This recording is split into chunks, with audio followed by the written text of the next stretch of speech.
partager. Tant que le partage arrive aux gens, et on passera en live.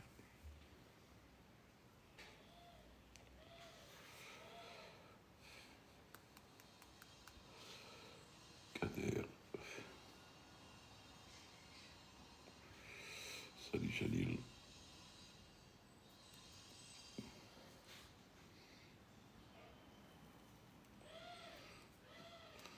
Pour l'instant, il n'y a que toi. Bonjour à tous. Ah, il y a d'accord.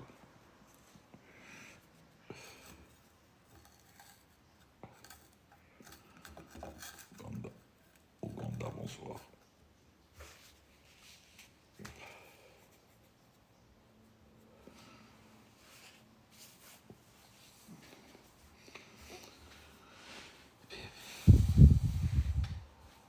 Elboura.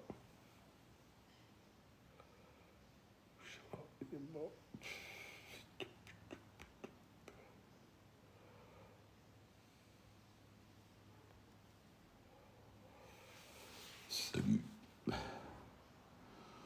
Le temps que les gens reçoivent les notifications. Salut Fatah.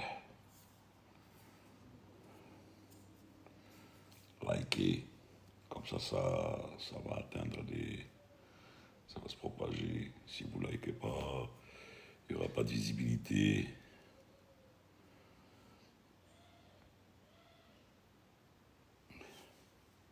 Je ne sais vraiment pas, mais. Ouais, oui, Ouganda, à la retraite.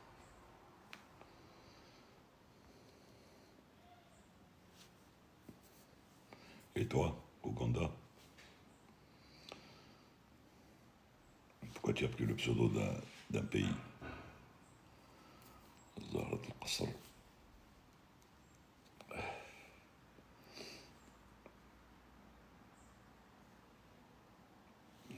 Génial. Peace, forever, salam.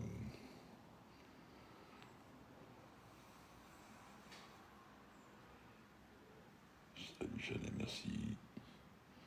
Moi j'ai peur de l'avion, j'ai assisté au crash. Quel crash?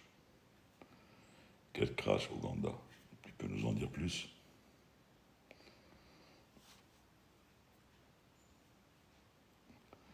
Voilà. Tu travailles ou pas Spanish aujourd'hui? Voilà. Bien, como siempre.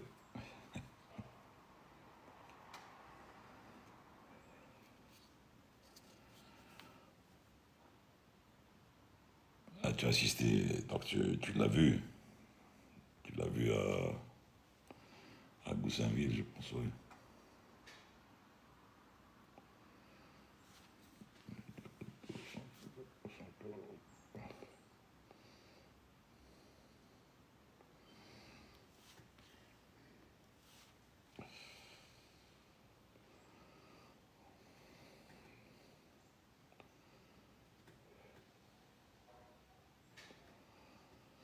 C'est normal. Tu es exactement le prototype et le profil de l'esclavage moderne.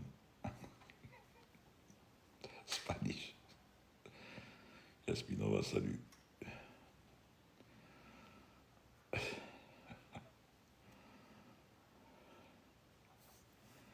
Et Malish, c'est à des fins nobles que tu fais ça, donc c'est déjà pas mal. Merci. Oui, bah oui, mais j'ai compris. Et je t'encourage d'ailleurs à le faire. C'est bien ce que tu fais.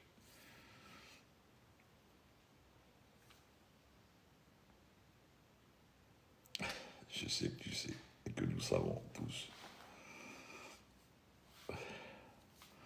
Quand tu voudras monter, tu me diras si tu veux monter. Oui, oui, j'ai vu ta vidéo. T'as le no-go. Bah oui, bah il a eu à la mise en route, donc à l'ignition, le fuel a pris. C'est c'est un, c'est entre le hang et le high start.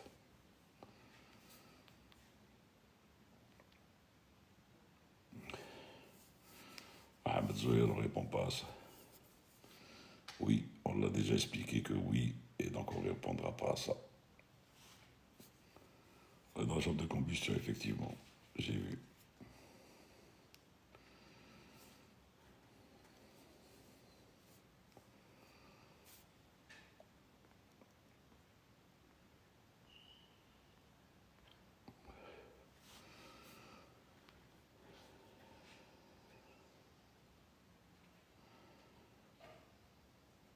Pas un accident, un incident qui s'est bien terminé. Salut le nom. Le temps que les gens reçoivent les notifications.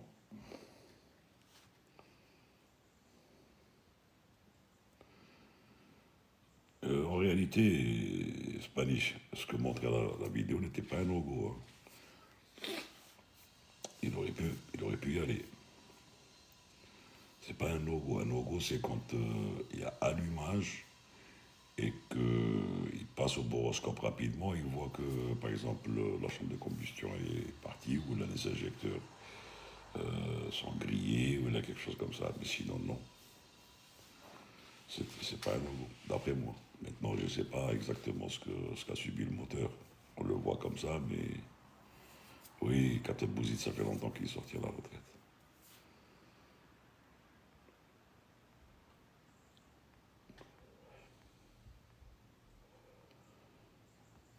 Bon, ben, qu'ils ont eu simplement peur qu'il y ait autre chose.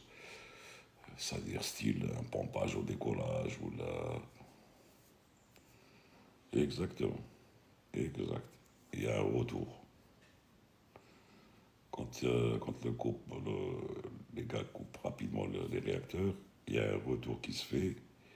Et ensuite, à l'allumage, il y a de l'excédent fuel et ça s'embrase.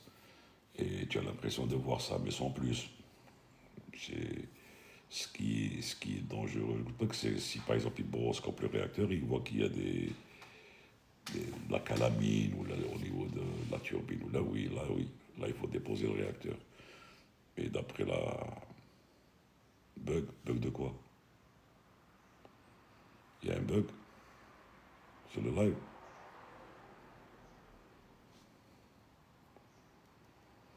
Je sais pas. Non, il fallait faire ce qu'on appelle dans ces avions-là un crank. Un crank, c'est-à-dire c'est pas l'ignition. Il fallait faire un crank. Tourner le sélecteur sur crank. Donc le réacteur, qu'est-ce qu'il va faire? Il va burner, mais sans allumage, le fuel qu'il y a. Ça va s'effilocher. Et ensuite, à peu près 1 minute, même pas, c'est de le mettre. Et tu as l'impression de... C'est pas un démarrage, hein, c'est ce qu'on appelle un crank fuel. Et ensuite, il démarre son réacteur, il démarre normalement. Pose la question à ton père, tu lui diras. Il aurait dû mettre la position sélecteur sur crank. Il aurait craqué le moteur pendant 1 minute et ce serait bon. Mais bon, ça c'est sa décision, ben, qu'il a eu peur. Il partait où, Spanish? Au Brésil, non?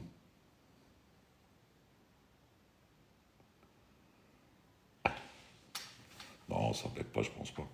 Dites-moi si ça bug, je sais pas. Je pense pas. Ouais, au Brésil. Ouais.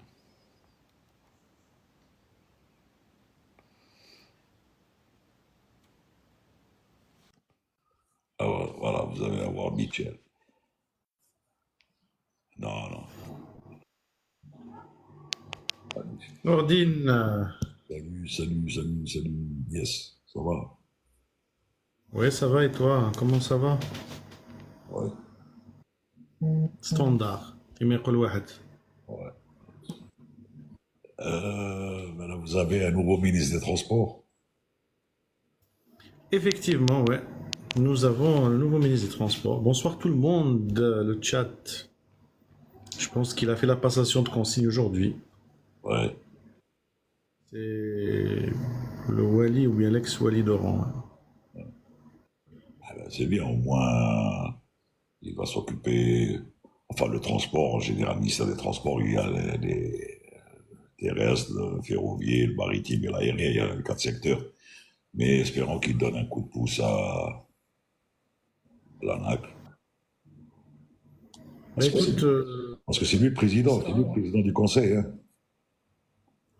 oui, c'est normal. Le secteur doit avancer, continuer à avancer. Air Algérie, c'est de continuer à optimiser encore de plus en plus dans les offres, on va dire l'acquisition de la nouvelle flotte, la formation avec le programme de formation Lidero. Et voilà, hein, donc, parce qu'il y a beaucoup de gens qui croient que l'aviation civile, c'est uniquement le transport aérien. Nous sommes, nous, en tant qu'école d'aviation, qu'on essaye à peu près à notre hauteur d'essayer de développer les choses. Parce que l'école de pilotage, c'est pas uniquement l'avion, il y a aussi le côté réglementaire, le côté documentaire, le côté procédure, le côté, on va dire, interaction avec les services, les exploitants, le NNA, le GSA, tout ça. Donc, à tous les niveaux, il faut que ça se développe. C'est comme ça, c'est naturel, ça doit se faire. Justement, c'est le travail. Et quand il y a, on va dire, peut-être un changement à la tête du ministère, peut-être que, je pense, hein, qui est une nouvelle, on va dire un coup de nouveau sang, et ça va pousser un petit peu les choses, hein, c'est ça, hein.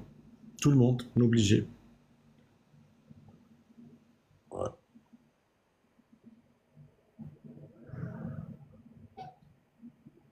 Oui, Hispanie, j'ai vu ton père. Oui.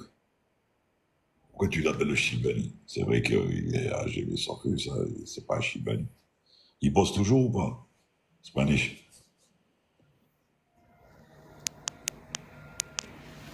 مليحة تاع شيباني.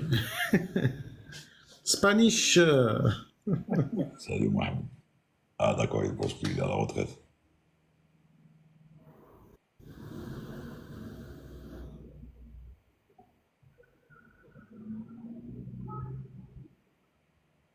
وراه واسمه كابتن أمغاوي. Je sais pas, il va peut-être apparaître, je sais pas s'il est sur Alger ou pas. Hein. Moi, je l'ai aperçu sur le départ, comment il s'appelle, t'as Belgedj, t'as Captain Belgedj. J'ai dit, bon, moi, bon, la chaise roulante, voilà quoi, ça m'a fait rire à la blague. وتغير مراد اللي يديرها. Ouais, c'était quand même agréable. C'était La, agréable. la direction n'a pas trop apprécié, mais bon. Bon, c'est Morad, il est particulier. Il est, وحده, Morad, il est unique, c'est un personnage unique. Voilà, hein, c'est. Mais bon, c'est-à-dire que c'est quand même, voilà, c'est des carrières qui prennent fin et voilà, c'est la vie, c'est la suite qui met le واحد.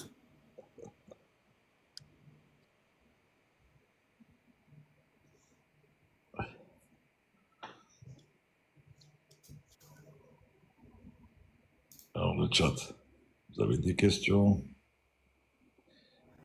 en dehors celui qui posait la question sur la courbure, truc et tout.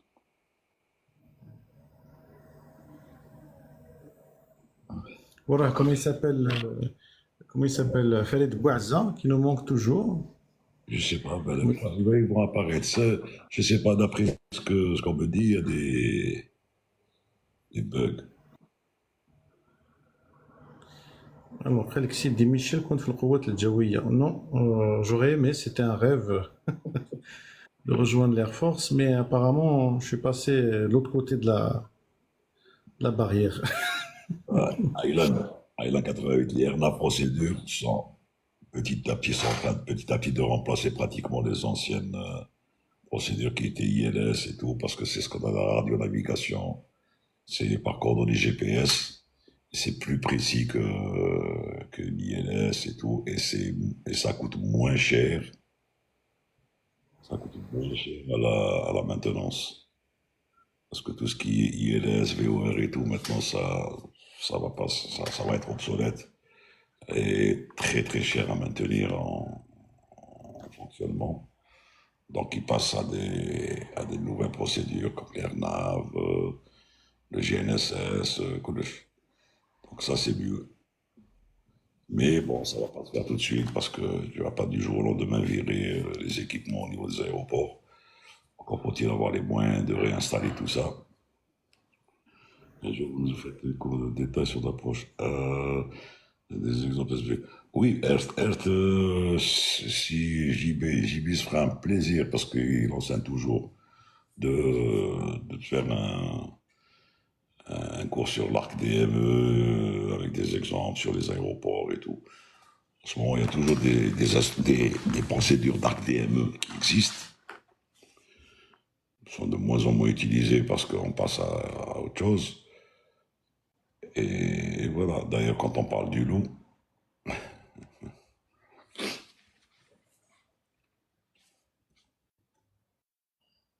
eh bien, il est là, des anciens d'Algérie, aéroport en Messie. Salut les amis, Salut, salut, Bonsoir, JB. salut Lies, salut Nordine. salut, JB, salut. Aujourd'hui, je vais pas pouvoir tarder parce que j'ai un des ijtima tout à l'heure, donc vers moins le quart, je vais être obligé de partir. 5 heures moins le quart. 6 heures moins le quart, pardon. Pas de problème, pas de problème. Voilà. Allez, Ça va les déjà. amis? Ça va, ouais. Alhamdoulilah. 10-13. S'il faut bien que ça- Oui, 1013, le vent calme, la 28 en service, pas de problème. La 27 maintenant, elle a changé. Là, il y a Il fait moche d'or, hein? Là où je suis, il fait bon. Non. Il fait un peu frais, mais c'est tout. là, il y a beaucoup de vent pour les prochains jours. Ouais. Il y a une grosse dépression qui va se creuser là, Ouais. dans le proche Atlantique. Ah bah. Alors, Farid. Salut, Farid. voilà notre ami Monsieur, Farid. Salut. bonjour. Merci, Salut Farid, merci, comment bonjour. vas-tu? Bonjour, Captain Violin, salut Michel, salut Nordine, salut le chat. On attendait le partage de Jasmine. On va pour monter. Si Ah on n'a oui. pas son aval, on monte pas. Ah oui. Non, je plaisante. Kain. Il y a Ernst qui demande Comment allez-vous, messieurs? un cours en détail sur l'approche.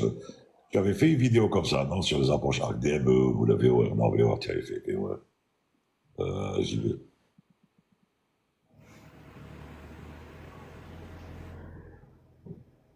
Si, il a fait une. عنده وحدة تاع الفيور عنده il a fait كاين deux. Il a parlé وحدة تاع الارناف واقيلا aussi. Ouais. Tout republié. Il y a effectivement sur le RNAV, sur le MDME, enfin DME, il y a pas mal de. Il y a eu, enfin, je pense qu'il a englobé un peu tout. Hein. Toutes ces vidéos parlent de tous les sujets, hein, presque. L'arc DME, j'ai pas fait. L'arc DME, j'ai pas fait. On en a parlé comme ça à l'occasion. Exact. La méthode 90-100, c'est tout, mais sans plus. Il faut que je fasse parce qu'il faut, là, ça se fait avec le RMI. Hein. Avec le RMI, j'ai fait un peu de RMI, mais j'ai pas travaillé sur les gisements, les trucs comme ça. Non, j'ai pas. Voilà. Mais je le ferai, il n'y a pas de problème à l'occasion. Alors, s'il faut qu'il est-ce que le 380 peut se poser sur les aéroports? Pas tous les aéroports, mais les grands aéroports, oui. Comme Alger. Bon, il se pose pas. Regarde l'Algérie. Alger, il peut se poser sans problème. Il a même son aire de stationnement et il peut se mettre.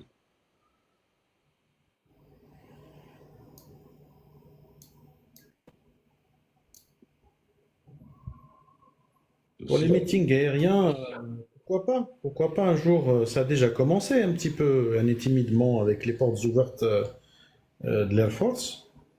Oui, pourquoi pas que ça sera un petit peu généralisé, oui, pourquoi pas, ce serait intéressant ça.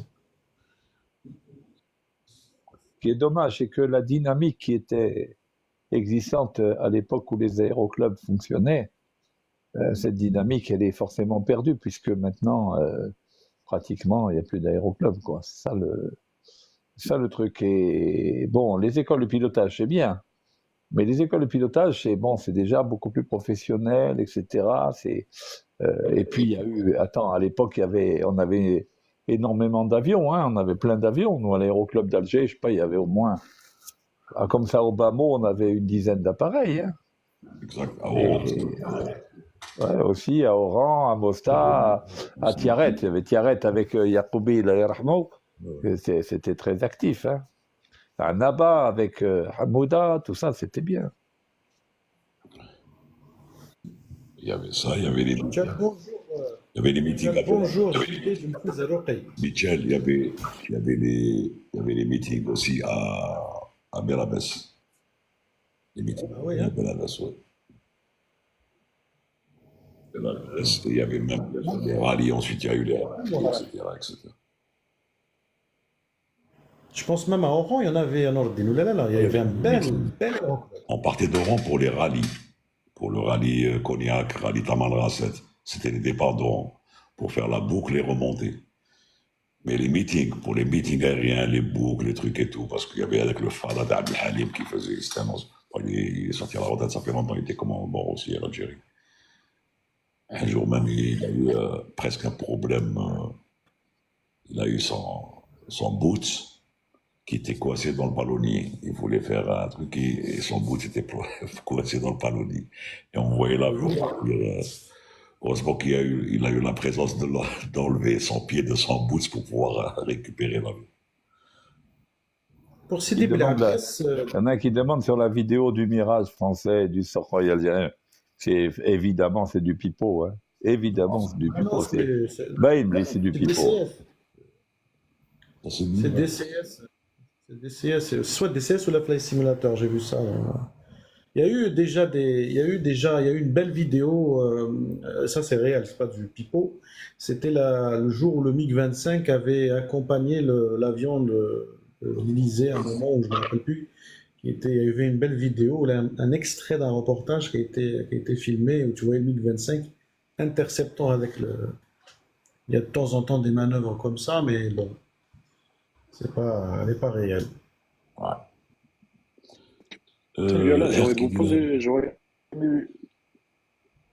Vas-y. J'allais parler de Hertz qui demandait si l'aéroport. Il avait dit l'aéroport de Belabès a été rasé malheureusement. Je ne sais pas, je ne peux pas te dire. Tu confirmes, Michel? Il n'est pas rasé, je parle sous le contrôle de mes amis et collègues de Belabès, qui sont mes voisins. Ils sont toujours actifs. C'est-à-dire qu'ils ont l'avion qui a un Zlin qui reste chez eux. La piste, elle est magnifique. Il n'y a pas de bureau de piste, mais ils ont une super installation. Hein. Il n'est pas rasé. Hein. Déjà, il y a comme un genre de ferme avec des arbres, chabines. Il est toujours là. On espère que ça va redémarrer. Et du côté de Tiaret, il y a aussi l'aéroclub de Tiaret de l'autre côté. Il y a aussi Ma'al Awad. D'ailleurs, ils ont un planeur là.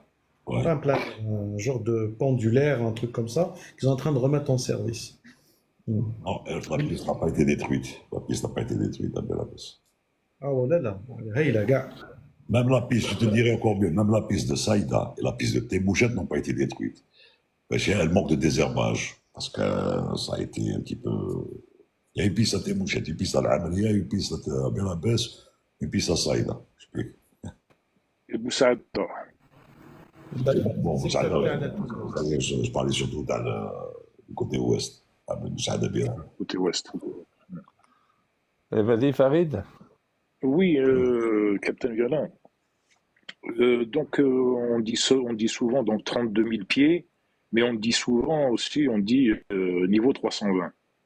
Pourquoi ces deux termes? Et moi, il me semble, j'ai un début de réponse, mais si vous pouvez confirmer, c'est l'incertitude. Quand on dit 32 000 pieds, on n'est pas certain qu'on est à 32 000 pieds, justement, et on dit niveau 320. Est-ce cela? Non. Quand on dit un niveau de vol, c'est défini comme étant les trois chiffres. Donc, c'est l'altitude pression, c'est-à-dire l'altimètre calé au 1013, c'est l'altitude pression divisée par 100, tout simplement. Niveau 50, c'est 5000 pieds. Et quand on dit niveau, automatiquement, ça veut dire que le calage altimétrique, c'est 1013. Voilà ce que ça veut dire. Donc comme ça, on est tranquille. Parce que quand on dit 32 000 pieds, on pourrait être au QNH. Exact. Par exemple. D'accord? Par contre, quand on dit niveau 320, on sait que l'avion est forcément calé au 1013. Niveau 50, niveau 55, tout ça, c'est tout altimètre calé 1013. Voilà, tout simplement. Tous les avions soient au même, Absolument. au Alors, même nombre. Absolument. pour symboliser, quand on décolle d'un terrain, je parle en IFR, hein, bien sûr. On décolle d'un terrain, on est en QNH. On décolle au QNH. Donc, au moment du décollage, l'altimètre indique l'altitude topographique du terrain, et ensuite, il indique quelque chose qui ressemble un peu à l'altitude au-dessus du niveau de la mer. Un petit peu, à la température près, bref, peu importe, qui ressemble à ça. Et quand on monte, on passe ce qu'on appelle une altitude de transition, qui est fixée pour chaque aéroport. Il y a une altitude de transition, et au voisinage de cette altitude, légèrement au-dessus, enfin bref, on ne va pas rentrer dans tous les détails altimétriques, mais c'est une couche de 500 pieds maximum, il y a ce qu'on appelle le niveau de transition. Donc quand on monte, quand on passe l'altitude de transition, on met les altimètres à 1013, c'est-à-dire qu'à ce moment-là, on arrête de travailler QNH, on passe en niveau de vol.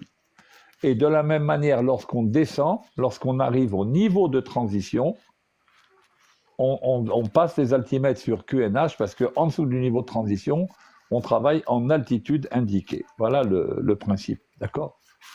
Voilà comment ça fonctionne.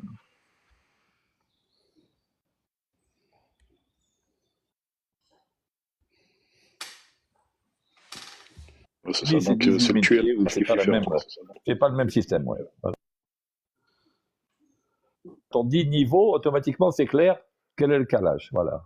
Et quand on veut nous dire descendez en altitude, on nous dit descendez 3000 pieds QNH 1020 par exemple, voilà. Comme ça, on sait que on doit être en QNH, voilà. Exact. Bien, merci. En plus, bon, aux États-Unis, ils travaillent en inch, en hectopascal. Là, chez eux, le standard, là, c'est 2992 et transition level. 1030 ou le 1013, bon. Mais quand on passe sur inch, ça passe 2992. Les altimètres anciens, classiques, enfin, on avait, de toute façon, dans les fenêtres d'affichage, on avait la correspondance hectopascal et inch dans le mercury direct. Voilà, comme ça, quoi qu'on nous dise, on est bon. On sait le régler. Et les REP et le PIREP, qu'est-ce que vous pouvez nous en dire? C'est des rapports pilotes concernant la météo et REP. Attends, je me rappelle plus. Le PIREP, j'ai perdu ça. J'ai perdu la mémoire. Vas-y, rappelle-moi ce qui est le REP et le PIREP. C'est des rapports, mais alors, moi, je connais juste les acronymes. Je sais que c'est des rapports météo que le pilote renseigne à la tour, au contrôleur. Et le PIREP, il faudrait que je regarde. Le REP, je sais que c'est ça, mais moi j'ai juste les acronymes. Hein, je pourrais pas, justement, c'est pour ça que je vous pose la question. Nordine? Non, pas trop. Non. Pas dire de bêtises. C'est des rapports, mais sur le contenu exact, je ne me rappelle plus. Attends, je vais voir. Mais je pense que c'est une question de timing, de temps. Je pense que c'est une question de temps. Hein. Aylan, il pose une question. En cas de panne de la prise statique, on se réfère à quoi? Alors, ça dépend si c'est un avion pressurisé ou non pressurisé. Si c'est un avion non pressurisé, la prise de pression statique, on peut la remplacer par la pression qu'il y a dans l'avion, puisque par définition, dans l'avion qui n'est pas pressurisé, la pression intérieure est égale à la pression atmosphérique. Sur un avion de ligne qui est pressurisé, enfin tout avion pressurisé, la perte des statiques, elle est quasiment impossible, dans la mesure où on a 2 prises de pression statique, une de chaque côté. Normalement, ça ne peut pas arriver. Mais là, à ce moment-là, on a un problème puisqu'on n'a plus de référence, on n'aurait plus de référence de pression statique. On aurait un problème aussi sur l'indication de vitesse et l'indication altimétrique. Mais sur les avions de ligne, je pense que ça, c'est totalement impossible. De toute façon, maintenant, sur tous les avions, on a un Air Data Computer, un CADC. On a une CADC, Central Air Data Computer. Donc, c'est-à-dire que les données de pression, elles vont directement à un calculateur et puis donc la panne de statique, c'est totalement impossible. La panne des pitot, oui, on l'a vu, mais la panne des statiques, c'est impossible. Alors, oui, bon, c'est vrai, pour reprendre ce que disait Félix tout à l'heure. Le REP, c'est le message automatisé. D'ailleurs, c'est souvent automatisé sur les conditions météorologiques, on voit telles que le vent, la température. Le PIREP, c'est le Pilot Report, effectivement. Pilot Report, c'est quand, par exemple, il y a du wind shear, de turbulence, du givrage et tout.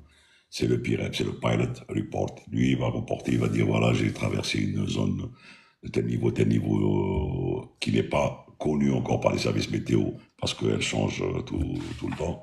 Il va dire, j'ai subi, il y a le givrage fort, par exemple, à tel niveau.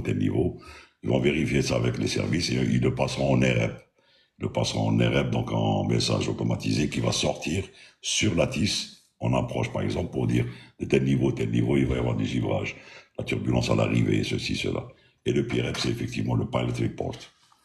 Le pilote, quand il remarque quelque chose, même si lui pense que c'est ça, il va le dire sur la fréquence et ça va être pris en compte par les pilotes, surtout avoisinants. Et la tour va surtout essayer de confirmer l'information avec les services météo. Voilà comment ça se passe. Bien, très bien. Abou Liadjem, pouvez-vous nous parler de la turbulence? Eh ben, moi, je vous conseille d'aller voir ma vidéo sur la turbulence. Comme ça, vous aurez tous les renseignements. Ça ira beaucoup plus vite et ça sera beaucoup plus clair.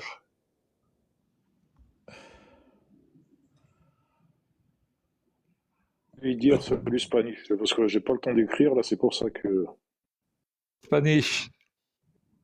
Où est-ce qu'il est? Attends, on va faire monter et Walid et Spanish. Spanish, mais s'il n'a pas le temps d'écrire, mais tu sais pourquoi? Parce qu'il bosse, il bosse en ce moment. Ah, c'est pour ça. Salut à tous. Mais salut. Et Walid, ça va? Salut, Très bien. je veux monter, tout le monde va monter.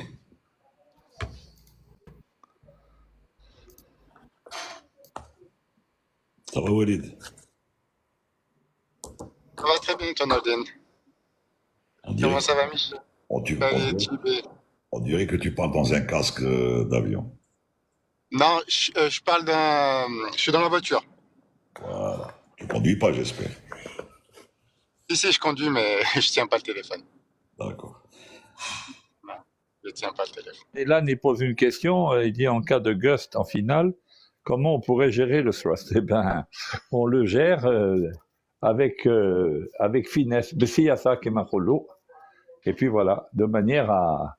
On applique les procédures de cisaillement de vecteur vent, de wind shear. Et si le wind shear est trop important, ben on fait une remise de gaz avec train sorti, comme on avait déjà dit auparavant. Mais de toute façon, en finale, quand on a du gust, du wind shear, il faut faire très attention à la vitesse et surtout éviter de donner des grands coups de manette parce que ça sert strictement à rien, ça génère plus de problèmes que ça n'en règle. Et nos autobreaks, Captain Galin, Nordine, Walid, etc. Mitchell aussi. Est-ce que vous les réglez toujours à 3 à l'atterrissage? Non. Ça dépend. Ça dépend de l'état de la piste, de ce qui est dit dans la TIS aussi, pour le coefficient de freinage. En général, sur le 37-800, puisque c'est un avion qui approche à de grandes vitesses, il est mis sur 3. C'est Boeing, oui, exactement. Boeing, il est mis sur 3, mais sur Airbus, il est mis sur low, en général. Low ou bien pas du tout. Si par exemple la piste est sèche, qu'il fait beau, truc et tout, il n'y a pas de problème, pas de vent et tout. Il n'y a pas de. C'est même pas la peine de mettre autobreak sur on, low. Mais quoique Airbus préconise de le mettre sur low tout le temps. Bon. Mais là, SOP ne te dit pas, elle te dit up to you, c'est-à-dire en fonction. Et sur des pistes enneigées ou slushées ou mouillées et tout, quand c'est vraiment enneigé, ou là, il faut le mettre sur medium, sur Airbus. Medium. Mais jamais sur. Tu as trois positions sur Airbus, low, medium et RTO.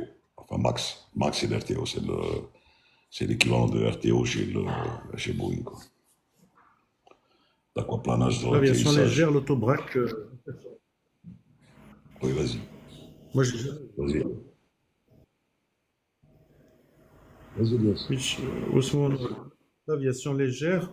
Moi, pour l'instant, j'ai pas encore vu des petits avions random les autobreaks. C'est-à-dire, c'est du manual break à l'ancienne. Qui m'appelle JB BCS برك تعرفوا. Asma. Tu compares un ventilateur à un climatiseur 24 000 BTU ou le gars?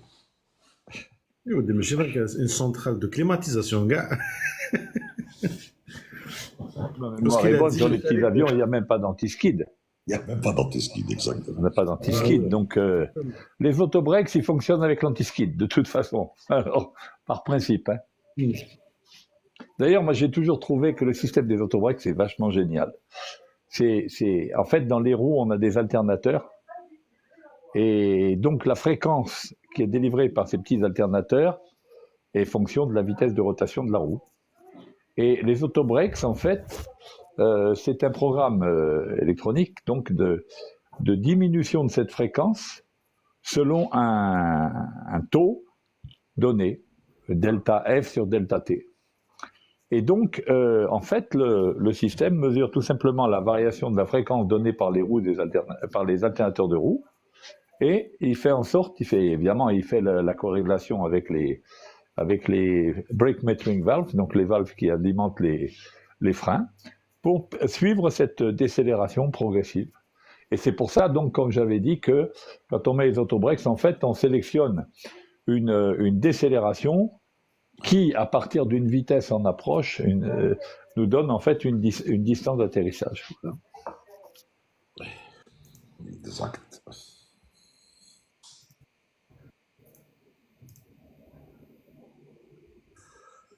Vous avez déjà eu des problèmes d'aquaplanage, justement, quand d'atterrissage?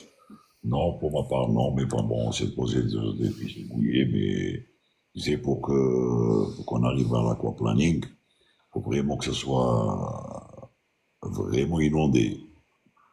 Parce que piste mouillée ne veut rien dire. Piste mouillée, elle est praticable sans problème, puisque sur les abords, l'eau s'écoule. Le principe de l'eau, c'est ça, il part d'un côté comme d'un autre.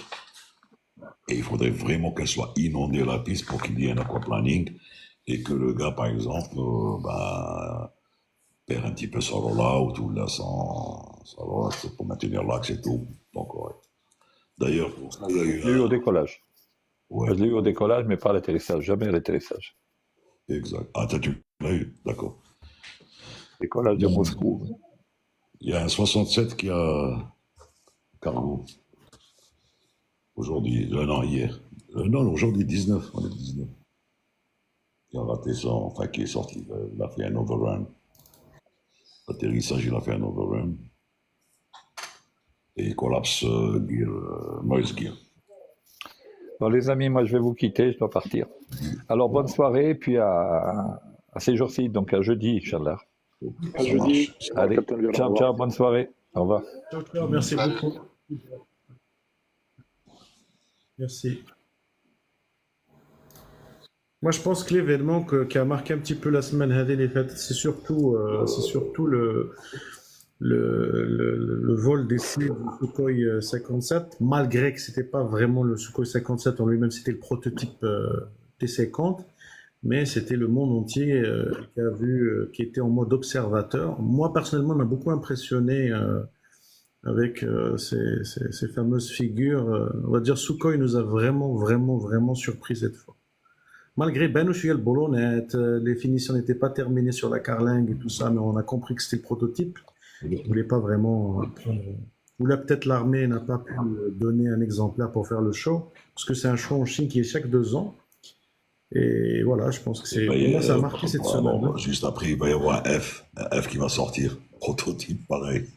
Ouais. Bah oui, pour l'instant, il y a eu le J20 aussi chinois, hein. C'est là que ça fait plaisir. Enfin, c'est de l'armement, mais nous on parle du Ouais, côté aviation. برك وين نهضروش على l'armement, tout les ce qui est quelques armement, kilos. tout ce qui est mis Et alors, en avancée technologique sur l'aviation militaire, un jour ou l'autre, équipera pratiquement des avions civils, hein. Alors, je parle techniquement, hein, je parle pas de la façon de faire ou de voler, je parle pas de la carrière. Je parle des équipements avioniques en général. rappelle-toi du head-up display, c'était déjà dans les Exact. Spitfire et dans les BF-109. Déjà, j'ai failli dire comment on les appelait, chez les Allemands. Donc, et voilà, donc on l'a retrouvé plus tard dans la voiture. Et là, je fais tout sur BMW. C'était les premiers qui avoir mis un petit peu, l'un des premiers qui avoir mis enfin, la projection d'informations sur le pare-brise. On l'a eu après sur les avions. Ça a commencé à se démocratiser avec le Dreamliner. Un petit peu. C'est-à-dire, on a plus ce réflexe de ce qu'on appelle le pilotage à tête basse, c'est-à-dire qu'on faisait le scan classique et tout ça, qui était classique. Maintenant, on l'a directement devant nous avec à la aviation militaire, avec le truc Le vert RAID. là. Et voilà, Et tête haute. Ouais. exact. Ouais. Walid, pionnier maintenant, Je pense que c'est un peu plus il génial, était hein. court. Entre-temps, Salmage, pourquoi tu dis qu'on a des beaux problèmes? On n'a pas de problème. On n'a pas de problème. يا حافظ. شنو؟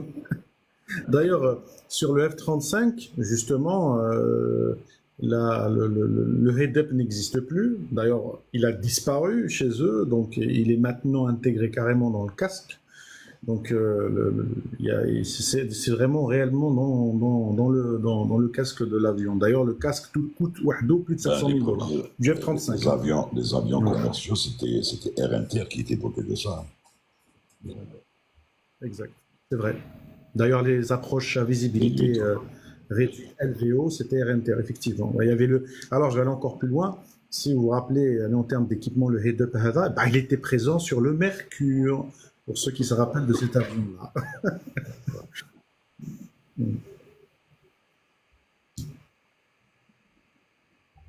Tout le monde espère avoir ce genre de problème. Quel genre de problème? Pour Salmash, c'est des beaux problèmes. Bon. Alors, qui c'est qui veut nous raconter son histoire?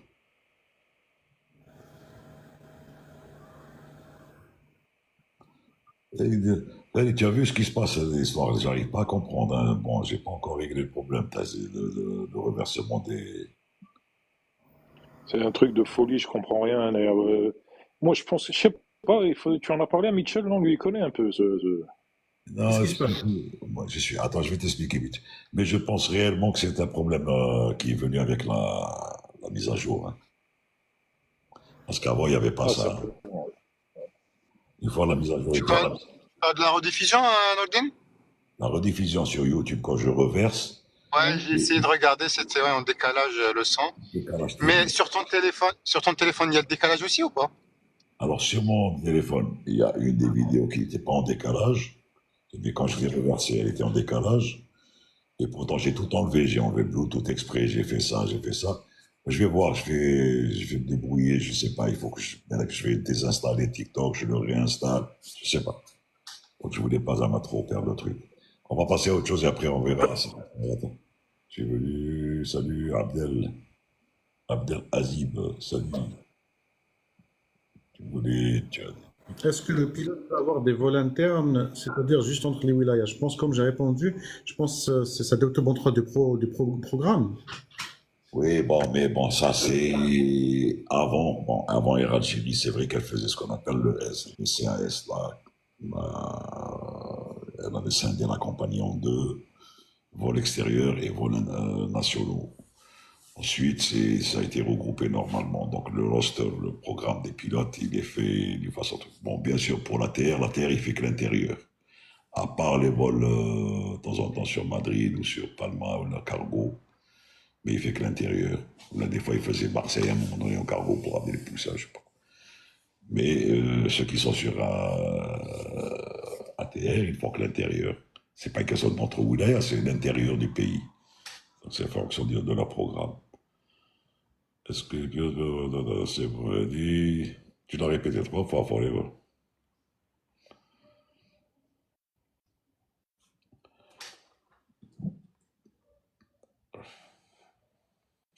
Bon, on a dit que ça dépend de saluer.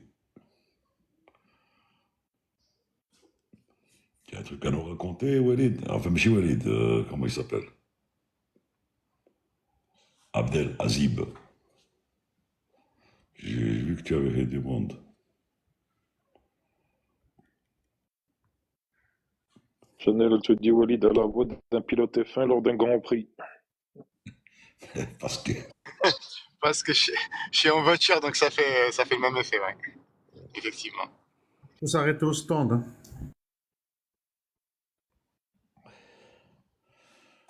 tu vois, tu Je as un suis vol. volé là. Par rapport à un vol, ouais. Eh ben, c'est bien.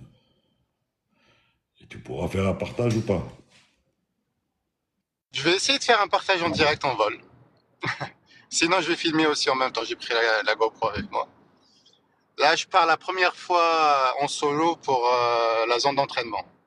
Ah Donc, je vais ben, faire des stops, tout ça. Ouais. non, il vaut mieux que tu restes concentré la première fois en solo.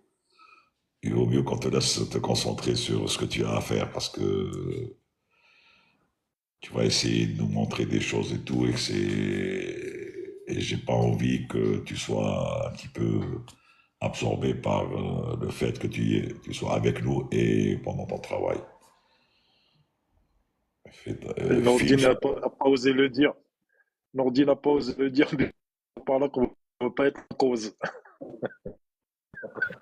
Essaye de faire. Si tu fais, dès la GoPro, mais mettre dès le live, concentre-toi sur ton vol. N'oublie pas que Non, c'est pas non, rien. ouais, je vais mettre la GoPro, ouais. Voilà, tu mets la GoPro, ensuite tu la partages, voilà, pas de problème. Ouais. Ah, il vaut mieux parce que. Non, dans ces trucs-là, pourquoi je dis ça? Parce que c'est ce que je disais aussi à Mourad Amraoui quand il faisait des trucs. Bon, il y avait toujours une troisième personne qui filmait au poste et tout. C'est dangereux de faire son travail et d'essayer de partager un film en direct et tout et tout. Parce que ça absorbe l'esprit ailleurs et à un moment donné, tu peux passer à côté d'une chose. C'est du travail sérieux. Une préparation d'un vol, le vol en lui-même, le respect de la sécurité, de la sûreté, ça c'est très important. Donc, l'un dans l'autre, il vaut Surtout, mieux. surtout fait le training. Deuxièmement, il y a aussi il est en solo, donc c'est-à-dire les gens ne savent pas que piloter un avion en solo, même s'il est petit l'avion, il y a beaucoup de charges de travail. Il doit sortir son avion, préparer son vol. Il y a plein de choses à dire. C'est pas interdit de filmer, tu peux mettre ta Kata GoPro derrière et tu nous fais peut-être un petit montage où tu mets les bons moments que tu as fait peut-être pour le voir en bas, after le. Mais en live, c'est un peu. Ouais, on a des spots pour la GoPro. Tous les avions à l'école sont équipés des spots pour la GoPro. Et puis, Très effectivement, bien. il y a beaucoup de charges parce que nous, on est sur 3 zones. Si tu veux, à la base, quand on décolle, on dépend de l'aéroport. Après, on rentre dans un espace contrôlé. Et après, on quitte cet espace contrôlé, on passe sur la fréquence route. Et c'est là où il y a plus de travail. Eh ben, je vais te dire, Riyad, il me dit, oui, mais tiens, Riyad Ralia, il parle de moi. Il dit, toi, tu continues tes lives, je sais pas quoi. Et là, j'ai 40 ans et c'est Mohamed derrière moi. Et je les ai publiés qu'une fois que je suis à la retraite. C'est-à-dire que pendant mon travail, jamais je ne partageais ça. Jamais. De ça, non. C'est pas des lives que tu faisais. Attention, il faut bien distinguer la chose. Déjà, dès que je suis à 35 000 pieds, donc c'était. des Les vidéos. films ensuite reversés, voilà. Ouais, c'est vraiment autre chose. Mais parce que en live, être connecté, avoir, tu seras surtout adna avec ce qu'on appelle cette envie de voir la notification, ou bien le commentaire, ou là ce que la personne va penser et tout ça. Ou bah تنسى يعني peut-être des actions importantes. Mais ça, c'est complètement interdit avec Transport Canada. On n'a pas le droit de toucher le téléphone pendant le vol. Exact. À la rigueur, Et- attacher le téléphone quelque part, oui, mais le toucher en vol, c'est interdit, strictement interdit.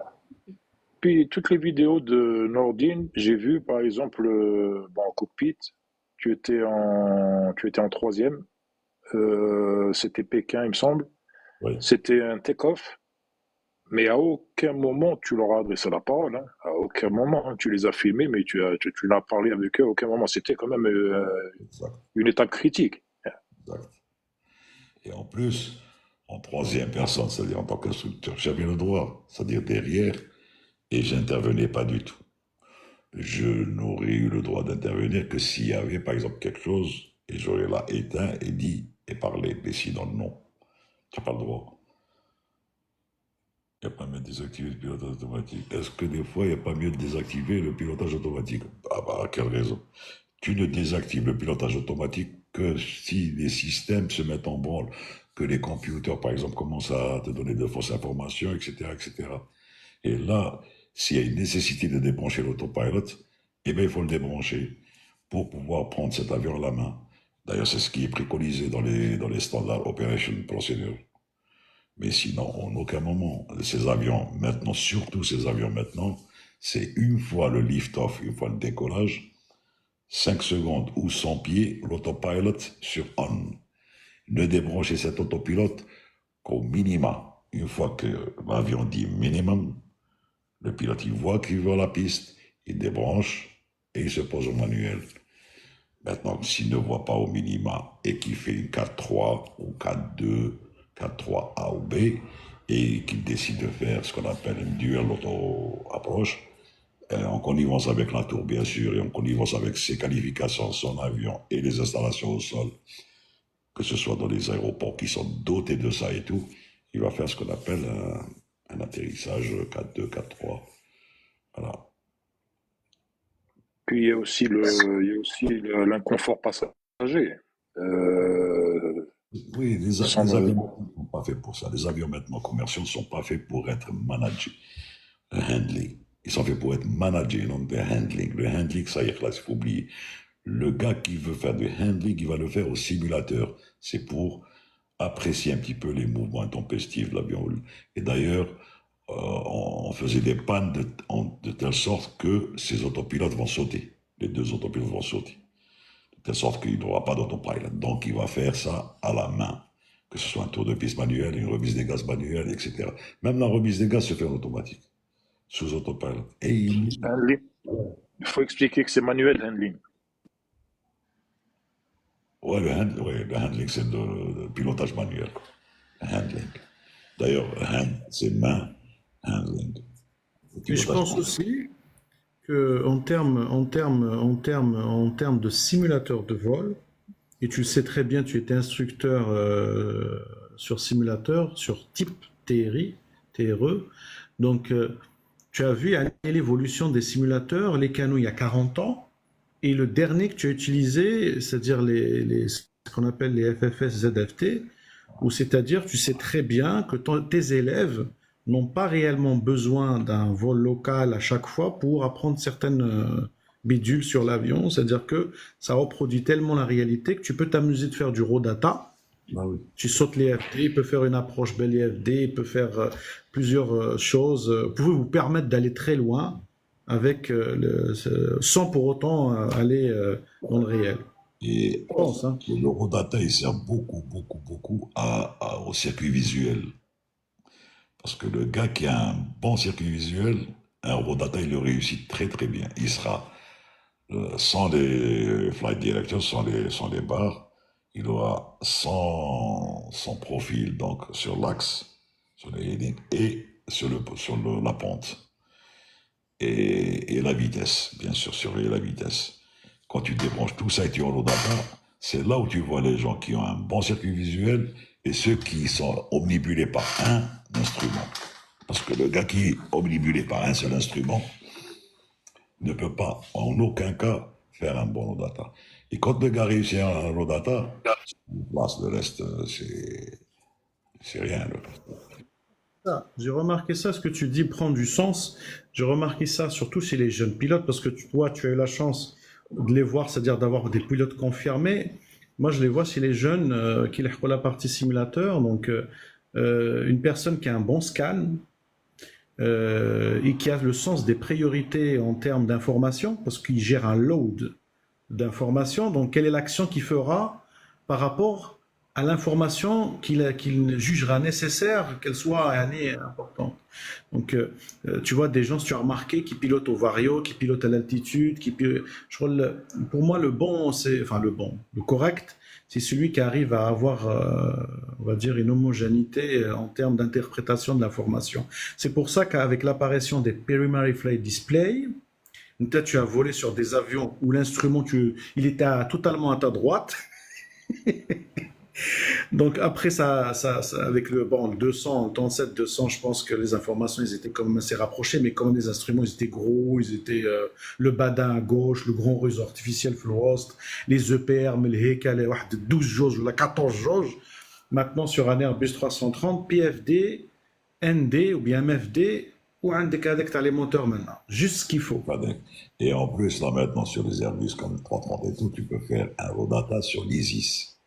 Tu lui fais perdre le PFD, le ND, tout ça, et les autopilotes, et là, l'ISIS, le standard, l'ancien truc, ce qu'on disait,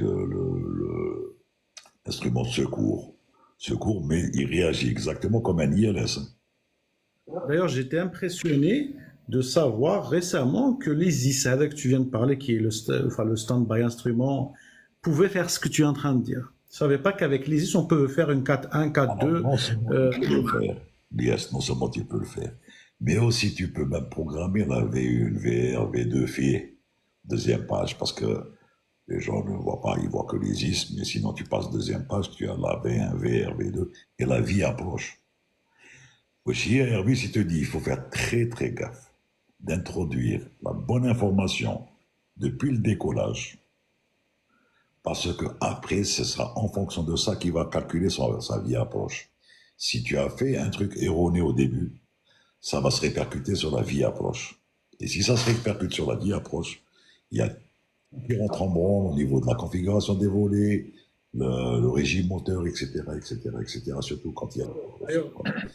Tu as parlé de l'Airbus. C'est pour 2020. Nadir qui demande si la 4.3 dual, est-ce que les pilotes doivent être certifiés? Oui. Ils le font au simulateur dans la qualification de type.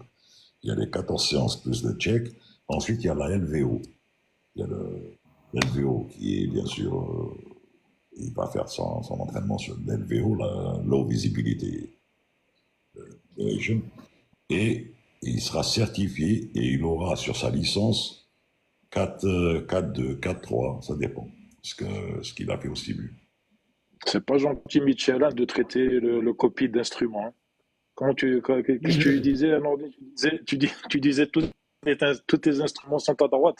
Tu as inclus le copie. C'est-à-dire par rapport à la centralisation de certains affaires. Jamais au contraire. Non, mais ce que je veux te dire, j'ai téléchargé. Je vais te raconter une anecdote. Un jour, il y avait un commandant qui était autocratique. Je ne citerai pas de nom, il disait toujours au copilote, c'est rien. Le copilote, c'est un sac à sable. Il était comme ça, il était imbu de sa personne. Et un jour, il était avec moi au CIBU. Je faisais une séance de CIBU sur 3.30. Hein. Et donc, je lui fais une panne combinée, parce qu'on faisait des mix. Et je lui ai fait perdre ce qu'on appelle l'essentiel, Electrical Essential Power. Donc, je lui ai fait perdre l'essentiel, TR, TRO. Et donc, il a perdu sa planche. Il a perdu carrément sa planche. Et donc, je lui ai dit, et maintenant, je connais le sac à sable, c'est toi ou c'est lui? Parce que c'est lui qui va prendre les commandes. Depuis ce jour-là, il disait plus. Je lui ai dit, maintenant, c'est le sac à sable, c'est toi ou c'est lui? En plus, c'est la seule panne où il ne peut jamais récupérer ses instruments. Jamais. D'ailleurs, ce que tu as dit par rapport aux inputs, tu as dit par rapport aux inputs, tu as l'Airbus. J'avais téléchargé la dernière fois, pour ceux qui l'utilisent beaucoup Fly Simulator, j'avais acheté la 330 d'Aerosoft qui est sortie il n'y a pas très longtemps. Bon, on a été déçus. Donc, j'ai préparé un vol et tu as sur le MCDU ou bien l'FMGC, tu dois rentrer, c'est très important de rentrer les informations que tu as sur ton FB en termes de poids, block fuel, en termes de, comment on appelle ça, de trim, zéro fuel weight et tout ce qui va avec. Bah, à un moment, je me suis trompé sur le fuel, bah, data, data fuel ou un truc comme ça, with trim disagree. Sur si il y a un bonbon qui se trompe, tu n'as pas accès au flaps take-off. Tu n'as pas accès à la. Avec introduire la température, tu as le flex temperature, tu as les vitesses mimedhomliksh. Donc tu sais que tu as paumé quelque chose dans la procédure. Mais si tout est en harmonie, tu es tranquille pendant tout le vol. Ouais, ouais.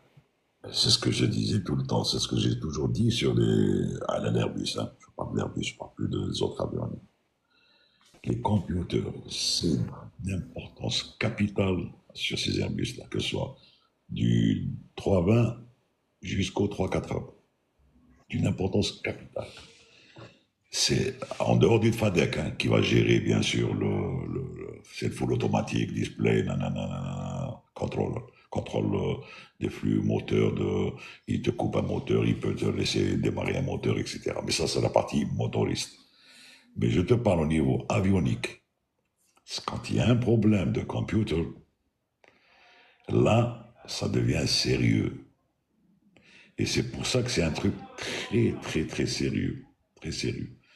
C'est pour ça que je disais chaque fois que je montais dans l'avion, les premières personnes à qui je disais bonjour, j'ouvrais la soute électronique, je disais salut. Et je saluais les computers.